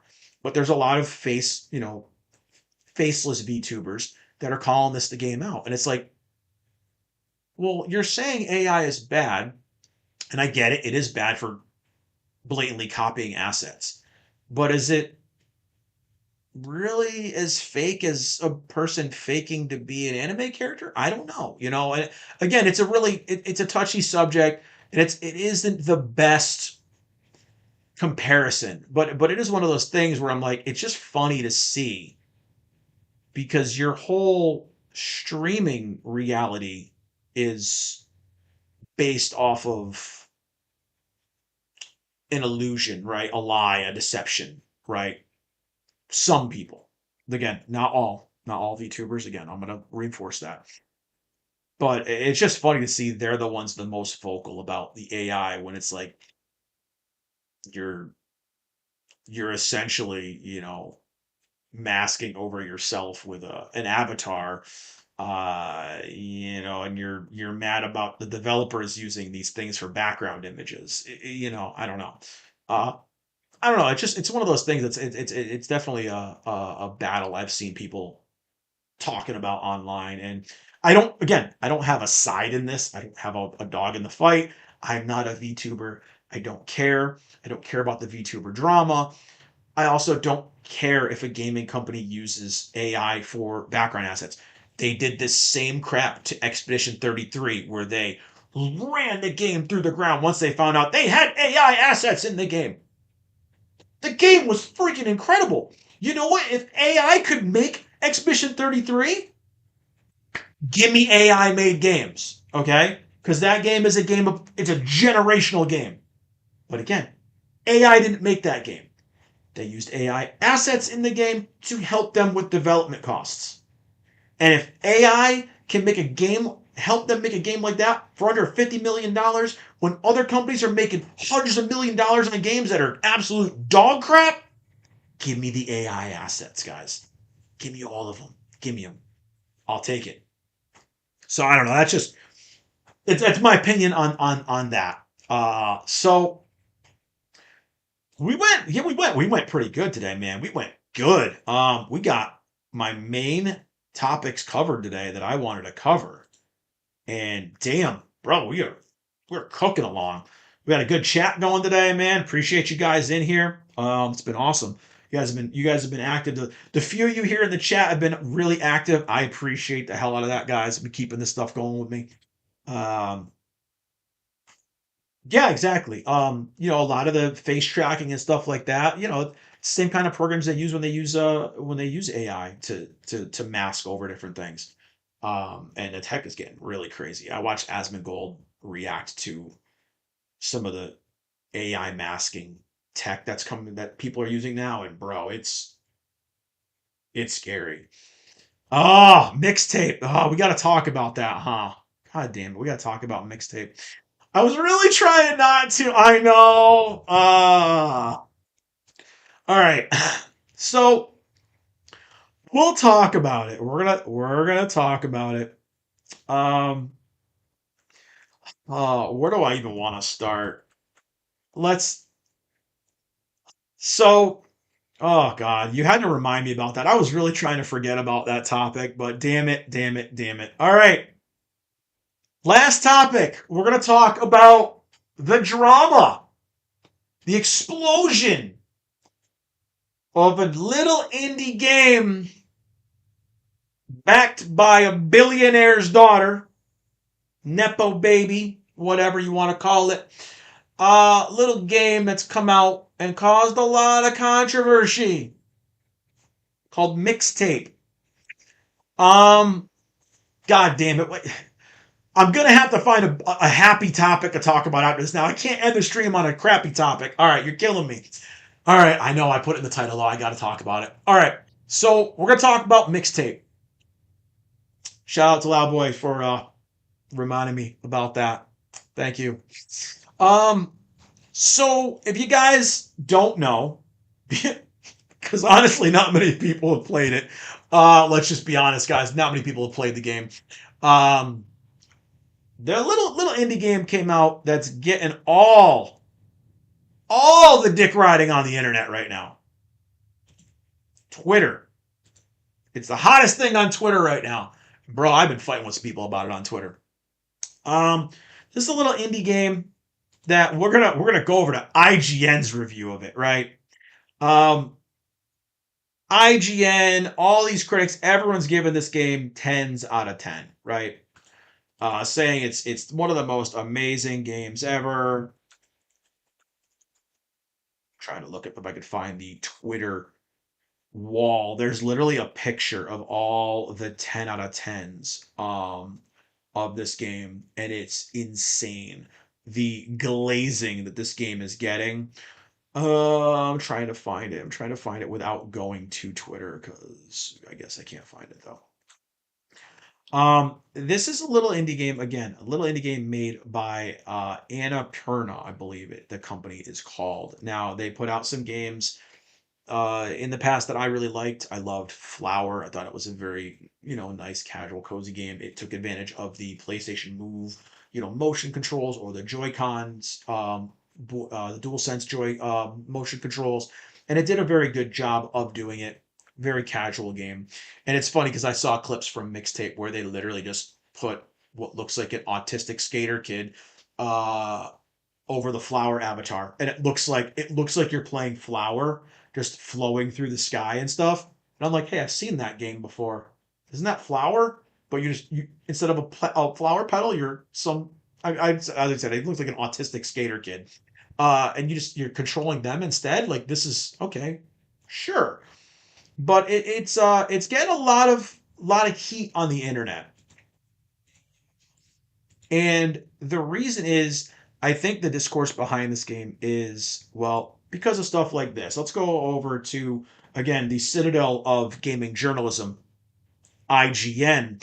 Uh, that gives some their review scores are all over the place, right? So here on IGN says Mixtape, a musical delight from start to finish that sets a new standard for coming of age stories in games.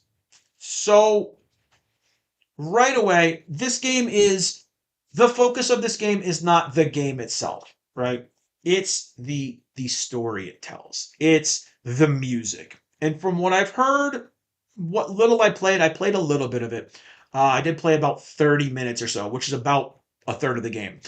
And it was just okay. I don't need to play this anymore. If I would have had it on Steam, I would have refunded it, whatever. But I played it over at my friend's. She was like, "Here, check it out. It's on Game Pass," and I checked it out. And was just like, "Why am I playing this?" And I turned it off. Um, so I'm not going to read this entire IGN article, right? We'll read the first paragraph and then we're going to go through and read their final thoughts because IGN, obviously, as you can see here, they wrote an entire freaking essay about this game and how amazing it is and just sniffed all the farts, right? And a lot of that's going on online. So we're just going to scroll down this, okay? The moments are so well observed that they come across as universal. I'm just going to clip their little blurbs, right? Um, we're going to go down here to, I'm just going to go to their final verdict. Nostalgia is a bittersweet feeling, but one we can't help but fall into the clutches of. Whether by choice or not, it's a sensation immaculately captured by Mixtape, a soulful journey that creates new memories you felt like you've never had in years at every turn. New memories, sorry. Each song choice is perfectly matched in the novel vignette it backs, delivering a new feeling, new fleeting joy with every chapter as surprising gameplay twists are woven throughout its funny yet touching campaign. A musical delight from start to finish, Mixtape sets a new standard for coming of age stories in video games and does so with a masterful sense of style. And IGN gives this a 10 out of 10. 10! Top tier game, guys! This is where the discourse is. I don't care if you like an indie game, guys. Great, there's some great indie games out there. I play a few. But to give a game like this a 10 out of 10, this is what's causing the discourse. And the funny part is, when you dig a little deeper into this guy in his review talks all about the nostalgia and the nostalgia feeling for this game, right? You look up this guy's profile, Simon Carty. He's 33 years old.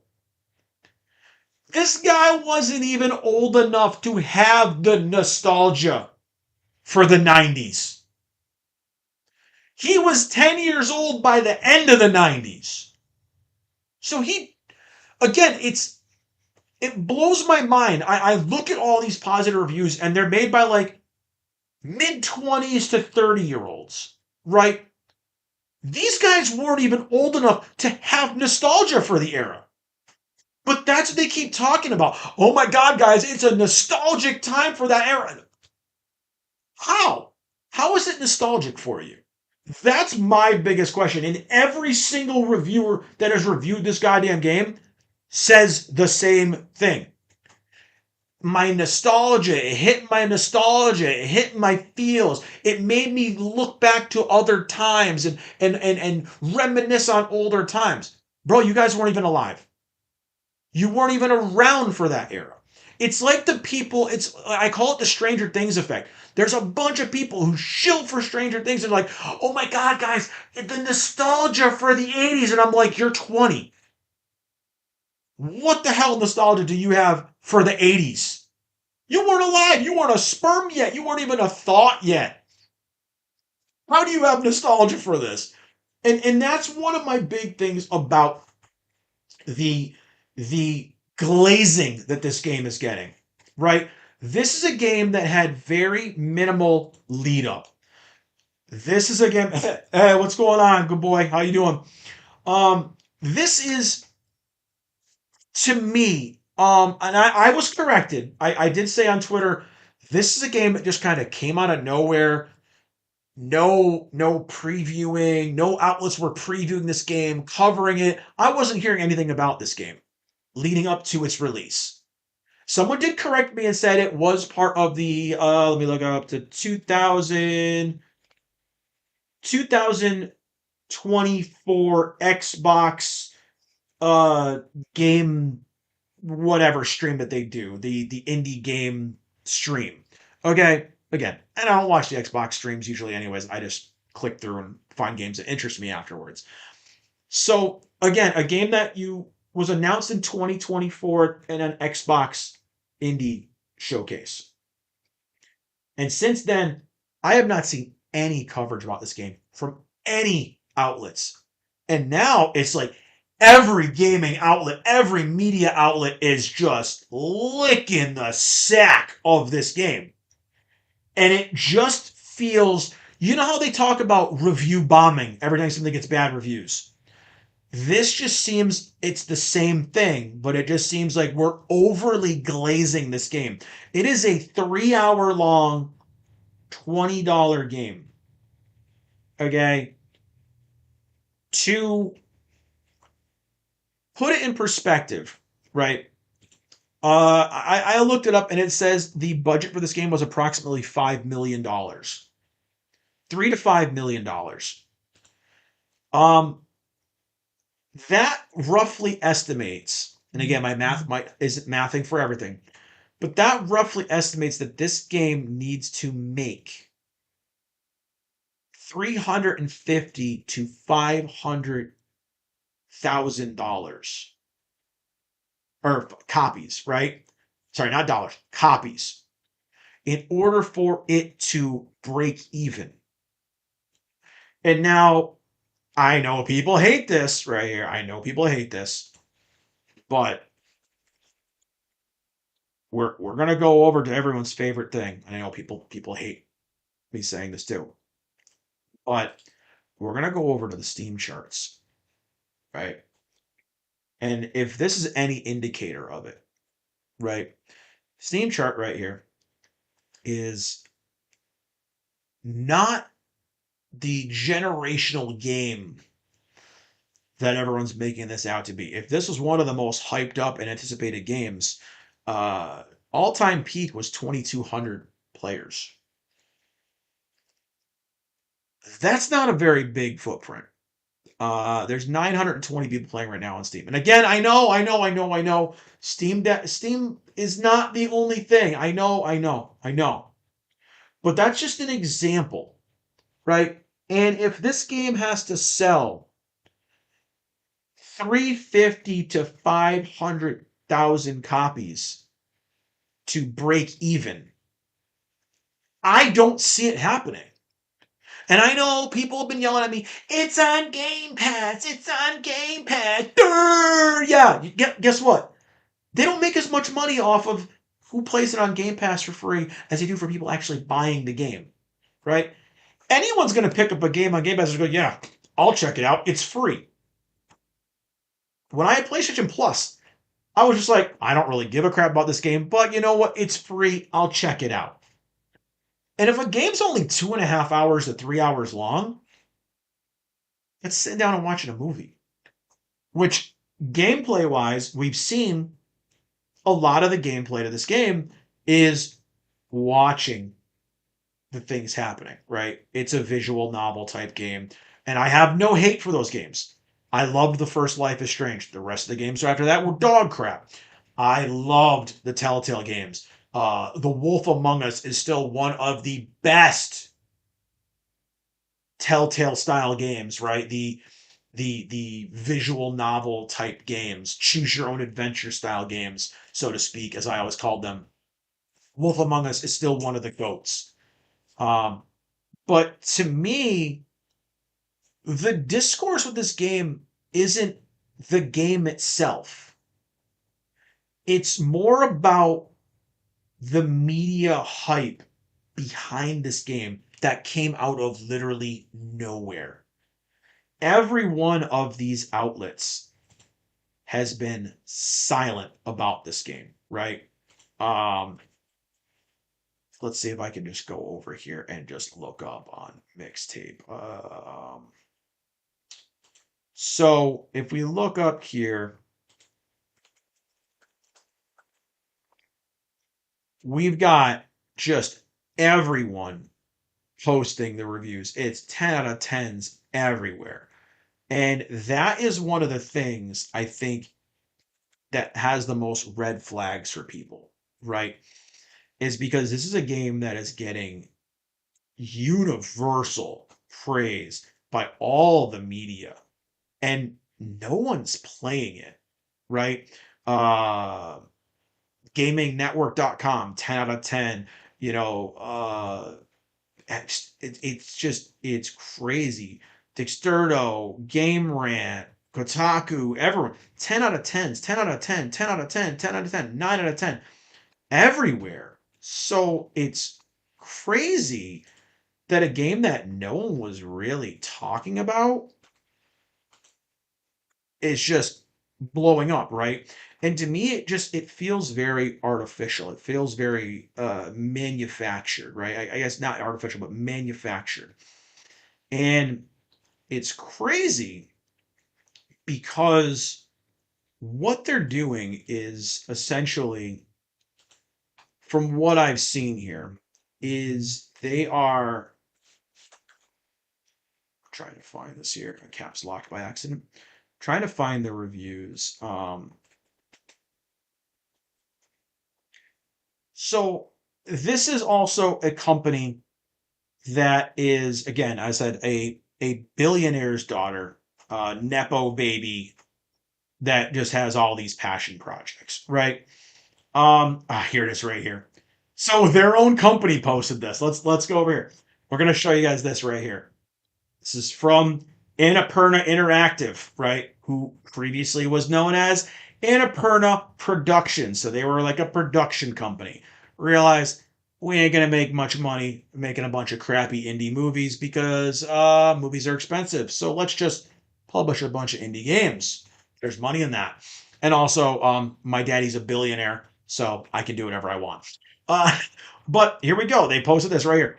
IGN 10 out of 10, DualShockers 10 out of 10, Indie Informer 10 out of 10, CG Magazine 10 out of 10, Gaming Trend 10 out of 10, Six Sides 10 out of 10, Stiviver, I don't know who that is, Screen Hub, Insider Gaming, Gaming.net, Use a Potion, Video Game Chronicle, Voxel, Well Played, Xbox Tavern, Hobby Consoles, Playfront 9.6, Gaming Cipher 9.5, GameSpot 9 out of 10.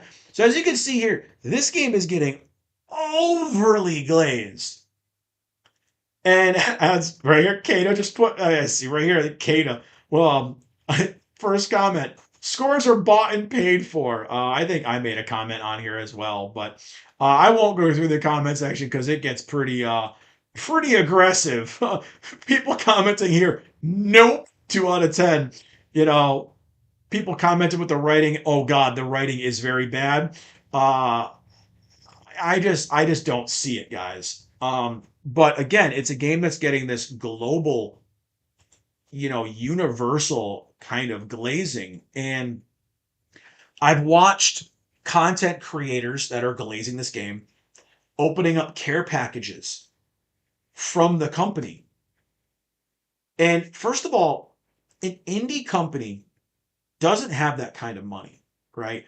But I've seen dozens of content creators getting care packages from the studio with skateboards and Walkmans and CDs and tape decks and everything like that. All this 90s themed stuff. And I'm like, that's an expensive box of goodies to gift a bunch of people. And again, if you're a small indie studio, how do you have that kind of money? And again, that leads me, circles back to who runs the company. Again, daughter of a billionaire, nepo baby daughter of a billionaire. Money's no object. So we're in this point now with Mixtape, and this is just my opinion on it. Again, Mixtape is a game that is made for the, oh my God, Stranger Things nostalgia. It's made for that kind of thing. And literally everything I've heard, everything I've read, all the positive reviews, not one of them has said a damn thing about the game itself. It's, oh my God, it made me feel things. Oh, my feelings, my nostalgia. It made me feel, oh my God, I resonated with the character. Those are the only things I've heard about it. And again, that's not a bad thing, right? But when you drop a comment and you go, what about the game? What about the gameplay? They go into like defense mode, like, you're attacking me. I'm not attacking. I asked you about the game. You're glazing this game up. I just want to know, what's the gameplay like? And there have been people on Twitter and social media that are posting videos of the gameplay segments of the game where they're going, look, guys, I'm not holding the controller. And the game's just going on its own. So is it a game or is it an interactive movie? And my final thoughts on Mixtape, because god damn it, I really don't want to talk about this game. Again, I played 30 minutes of it and I can see where the nostalgia comes from. But the dialogue is goddamn awful. It feels like someone said, give me edgy 90s era dialogue for these situations in the chat GPT, and they spit out a bunch of, verbal diarrhea. Because it's not, the dialogue is just, it sucks. For a game that is narrative and dialogue heavy, I thought it was horrible. I had to turn it off after 30 minutes. Again, as someone who grew up and lived in those eras, um, I was told, well, you probably just didn't have friends and a group of friends growing up. No, I did. We were at each other's houses every single day of the week after school, riding bikes, exploring abandoned warehouses together. No, we had a big group of friends, and we went on all those kinds of adventures, and we did those things. But man, the way they got them to talk, it feels like some failed theater kid typed in the chat GPT, like, make me some dialogue that's edgy, and that's what they went with, and it just, to me, it didn't work. People are loving it, and that's fine. People can love it. But the over glazing of this game is something that just makes it feel, again, manufactured. It just doesn't feel like a natural thing. And again, if 2,000 people that are playing the game love it, that's great. That's not a very big margin. Like, that can't be a good return on your investment. I just don't know.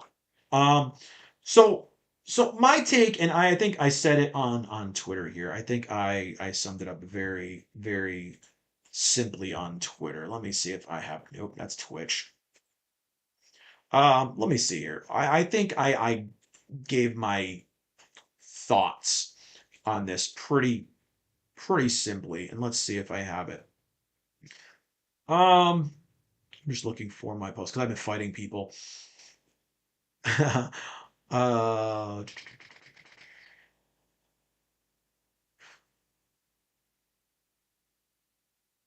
so yeah, one of the things I did say about the discourse with Mixtape is, it doesn't affect me because I don't buy digital games, right?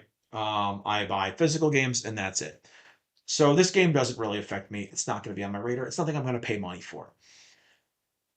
But every review, and this is my tweet right here, seems to me that a lot of copy paste shill reviews were done by people who weren't old enough to live through the era and the time that it brings them this nostalgia for, right?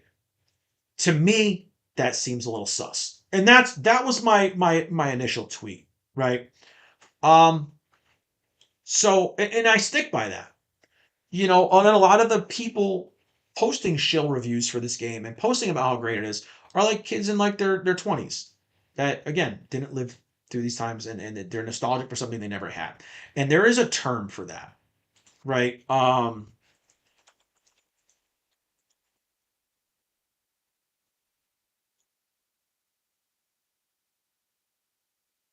I'm actually looking up the term. I know there's a term for it.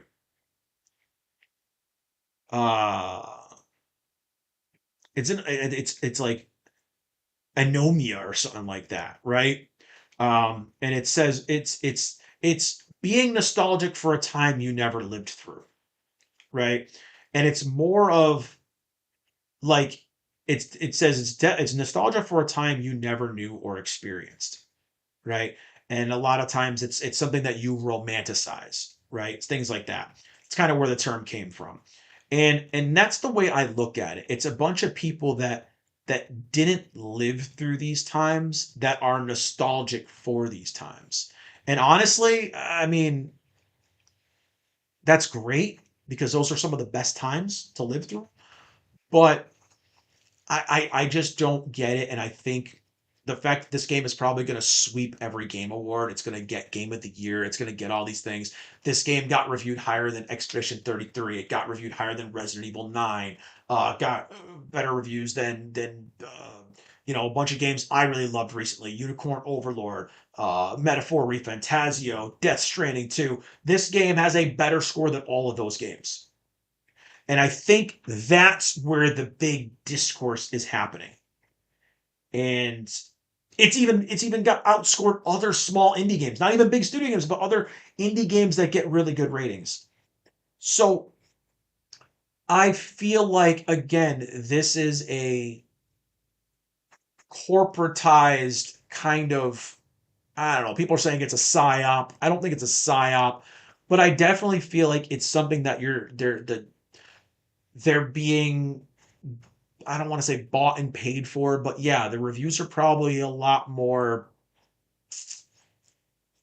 under the table things going on to push this game because they want this game to succeed. They want this game to make money. And right now, going by your Steam numbers, 22 people bought it and played it. That's not really great when to break even, you need to sell 350 to 500,000 copies. Do I think it's going to sell that many copies? No. Do I think this game's going to have a massive drop off? Yes. Do I think it's going to go on heavy discount and go on sale or free very, very soon? 1000%. Because this is going to be a game that is going to be in the zeitgeist this week. No one's going to know anything about it or talk about it next week. It is going to be a game that has come, hit a lot of news cycles, got a lot of shilling, got a lot of people pissed off. People are making a lot of content about it. And next week, no one's going to care about it. It's going to be forgotten. It's just one of those games. It's a 3 hour long cutscene. And I said that on someone else's post. They were bragging. They're like, I got my platinum in Mixtape. And I'm like, congratulations. You watched a cutscene twice. Good for you. Like, it's like the participation trophy of video games. And yeah, I don't know. It's a game, like I said, I played it for 30 minutes and was like, what am I doing? What, playing this game? It feels like, again, it feels like somebody typed into Chat GPT, make me an edgy's 90s drama. And it spit out a script because the script is horrible. Oh God. It's like someone who never didn't live in the time period is going, I'm gonna have edgy 90s lingo. No, you're not. It doesn't work. And there are people glazing it going, that's exactly how we all talked when we were kids. And I'm like, dude, what short bus were you guys all on back then? Because that ain't how anyone talked back then. But yeah, I don't know. That's Mixtape. In a nutshell. It's for some people. And for its audience, it does great. But it ain't for many people. And I don't think many people are gonna play it. I just really don't. Um and god damn it, we can't go and finish the stream on a crappy freaking game note like that. God damn it. I need some happy news. We gotta finish off with something happy. Um let's see, I got GameStop's buyout offers got rejected. Now we won't go into that. Yeah, so yeah, GameStop wanted to buy eBay, and eBay said no. Um, let's go. Let's do this. Let's talk about this. Let's talk about this because I loved the Mummy movies. Happy news. Going to movie news. Brendan Fraser is training for The Mummy 4 and asks fans for luck. I am happy Brendan Fraser is one of those actors that was really big and then he got forgotten about and he got his flowers more recently and he's been doing some amazing movies. The Whale was absolutely amazing. That new one he just made, where it was like the Rent a Family movie. Very, very good film. He's doing a lot of very different types of films, very emotional films with great storytelling. And you know what? It's a damn good thing because he had some great movies back in the day.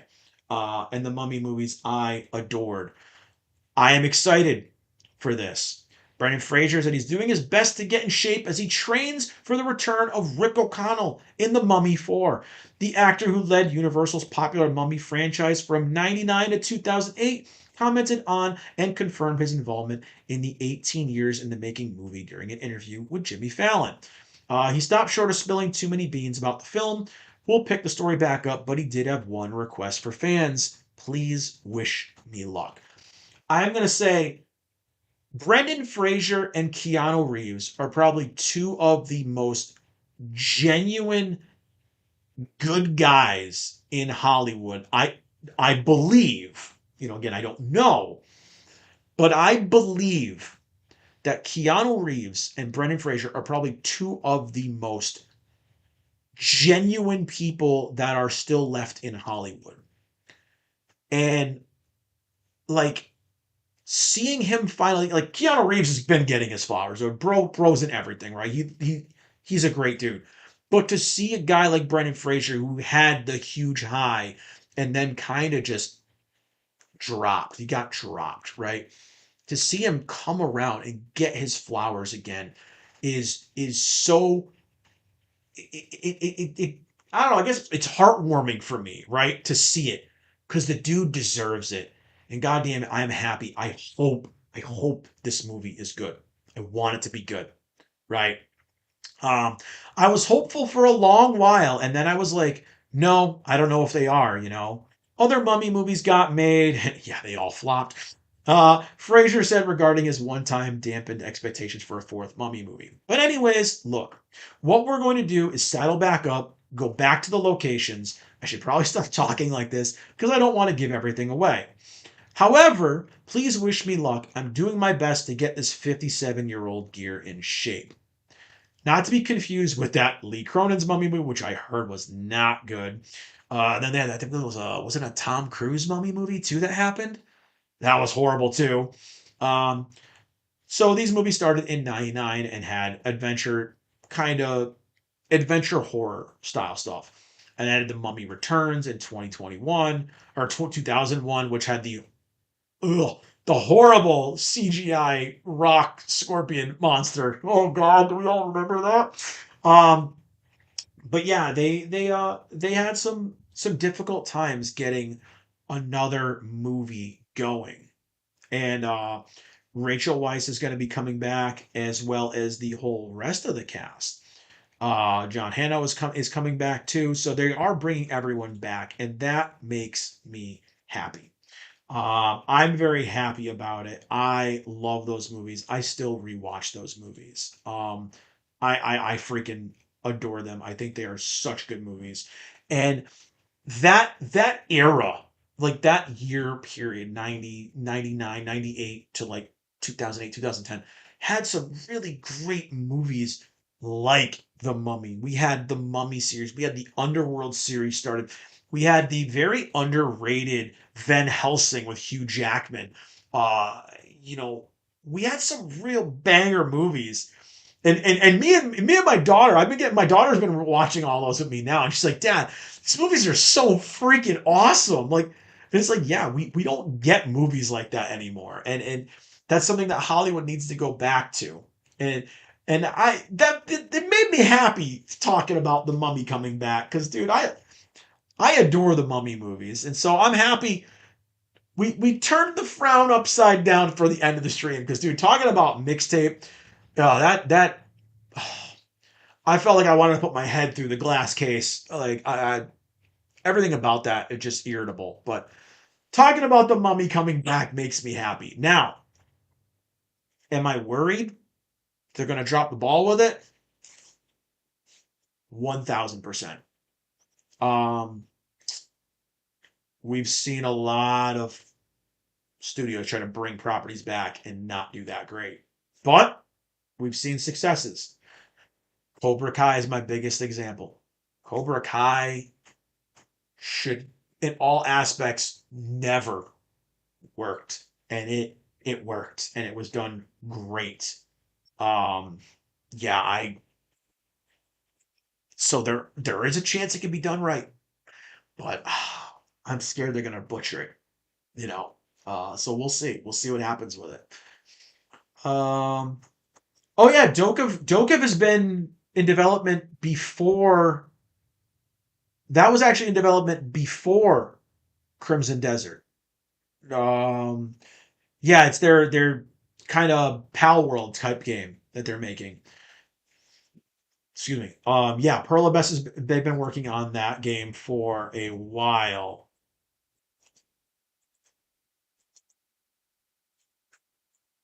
When did they start making that?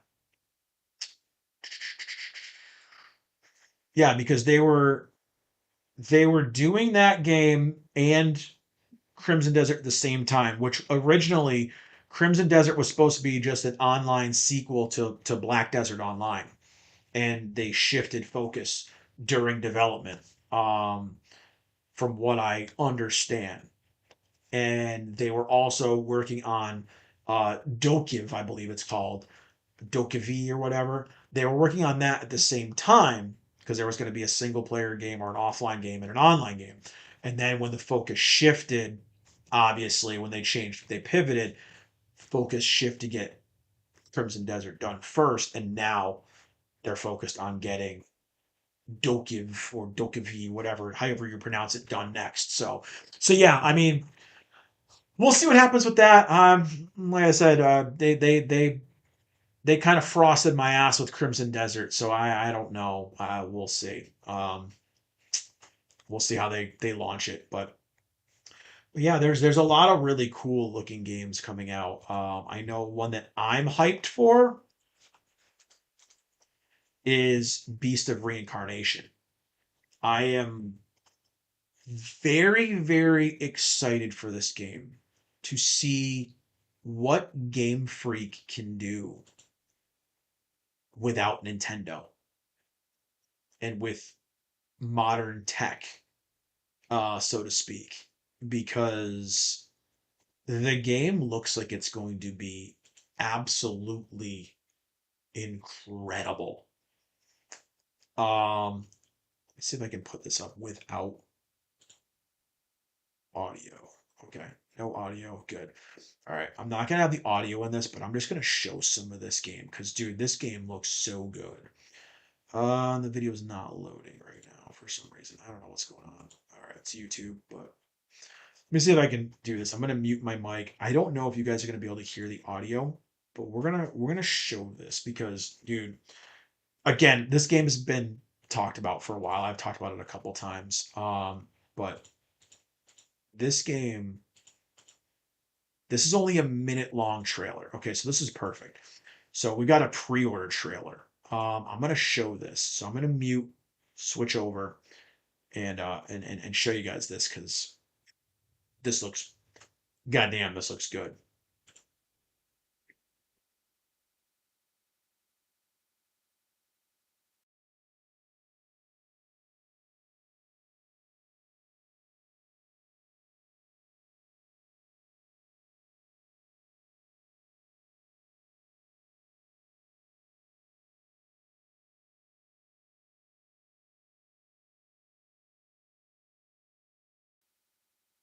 Dude, this looks so good.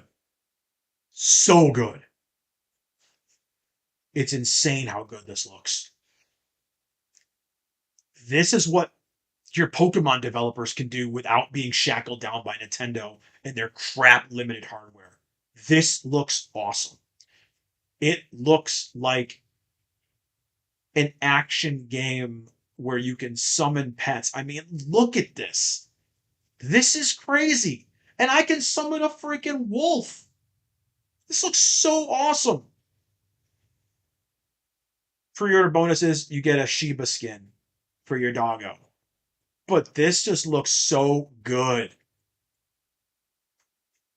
So good.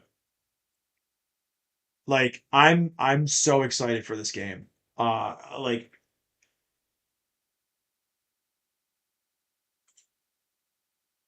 unbelievably excited for it. Unbelievably excited for that game. My hype level for that game, and I know I shouldn't be. I know I should learn my lesson with Crimson Desert and not be hyped for it. But god damn it, my hype level for that game is up here. It's up here right now. And oh my god.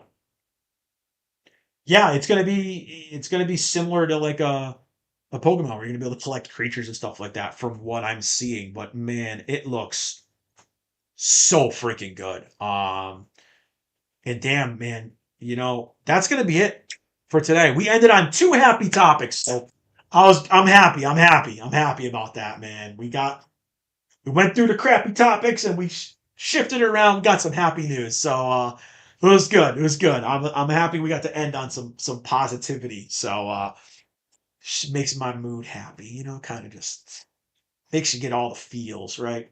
Um, but that's going to be it, guys. I went way longer than I thought I was going to go today. I really thought with the limited amount of figures I had to cover, stream was going to probably go for an hour today. But dude, shout out to you guys in the chat, everyone chatting, man, and getting keeping things rolling with me today because we had some good discussion, we had some good topics, and I got through more topics than I even thought I was going to because we had the extra time. So, and still went 30 minutes late. So, yeah, I'm supposed to do another stream at 3 o'clock, but I don't know if it's going to be 3 o'clock. Since I didn't stream yesterday because of, still the stuff with the kiddo and everything else. I didn't know if I was going to have her yesterday. But again, her mom took her now for the week. She's still recovering from her surgery. But again, shout out to everybody who did send well wishes to the kiddo. She is recovered. She's home.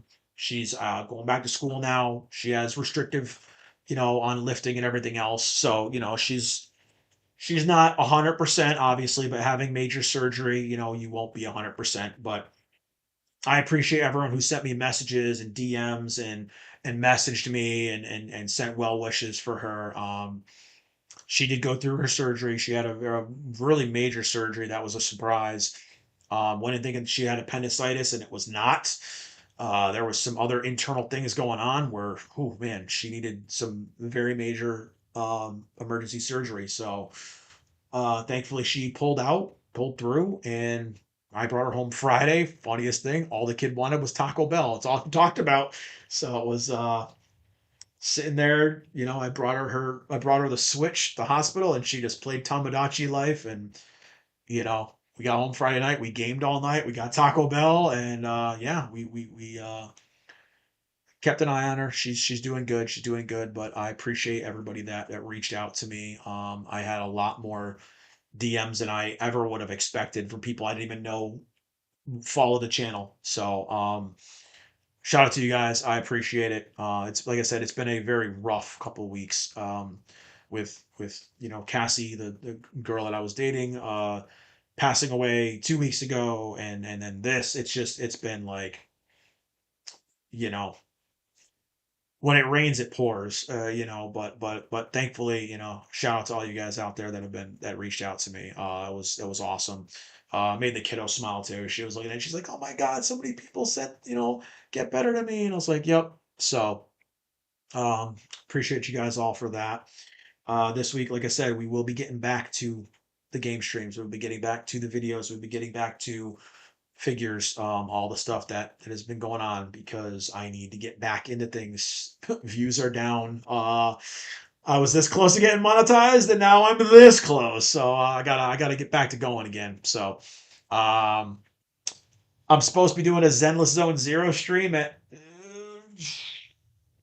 3 o'clock. Actually, I could probably make that. That's an hour and a half. We'll probably still make 3 o'clock for Zenless Zone Zero. So about an hour and 20 minutes. It's gonna be time to eat something, move everything into the other room, get the console stream set up, and we're gonna check out the new Zenless Zone Zero content today on stream. I'm gonna try to pull for yet another waifu. Oh, we got another one with Promia out, so we're gonna try to pull for her. I did get Sissia in the last time, so we're gonna get my bad luck out of the way on stream, and then I'll pull for her too off stream and probably get her.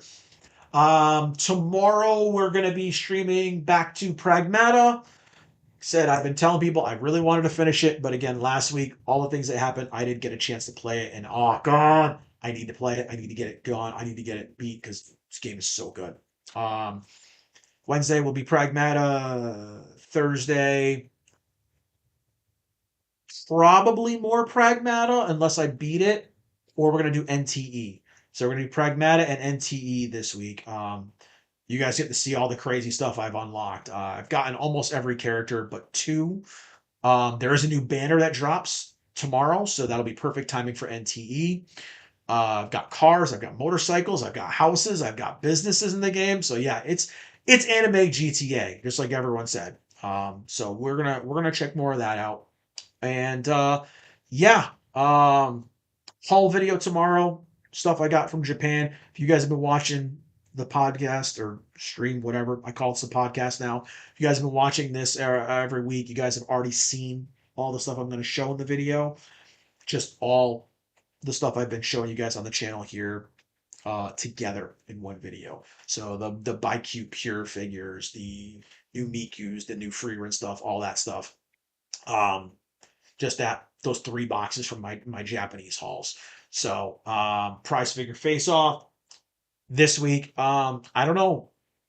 I haven't really gotten much feedback. I don't know if you guys have a certain genre you want me to do for prize figure face off.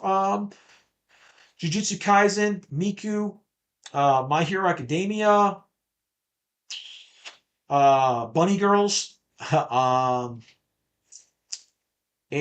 ReZero, but I don't really want to do ReZero because I already did ReZero in the last episode. So, um, or My Dress Up Darling stuff because I have some Marines as well. So I have a lot of options to do for prize figure face off.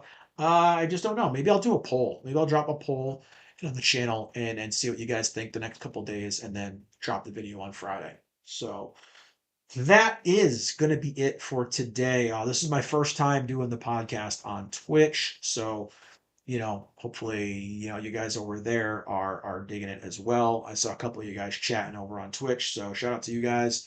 Um, Welcome all the new subscribers and viewers. This has been fun. Um, we got here. Yes, I did see that. But then I also saw, I'll probably talk about it next week though.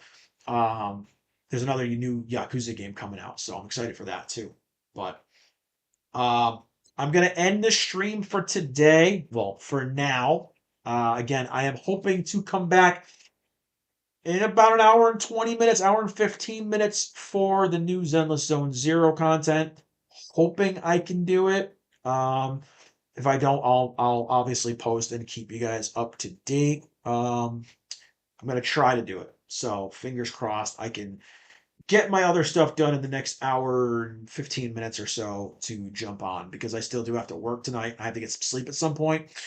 So yeah, we'll see. We'll see how it goes. But thank you guys so much for coming in. Thanks to everybody who came in and chatted again. The chat we were going good today with the chat, guys. I appreciate the hell out of you guys. Thank you guys to everyone who lurked out there. I appreciate all the lurkers. I love my lurkers, guys. And thanks to obviously everyone else that are watching these on the VODs afterwards. Been getting some good feedback on the VODs afterwards, so I appreciate that as well. And don't forget, click the like button, the subscribe button, the share button, spread the nerdiness. All the socials down there if you want to follow on any other platforms.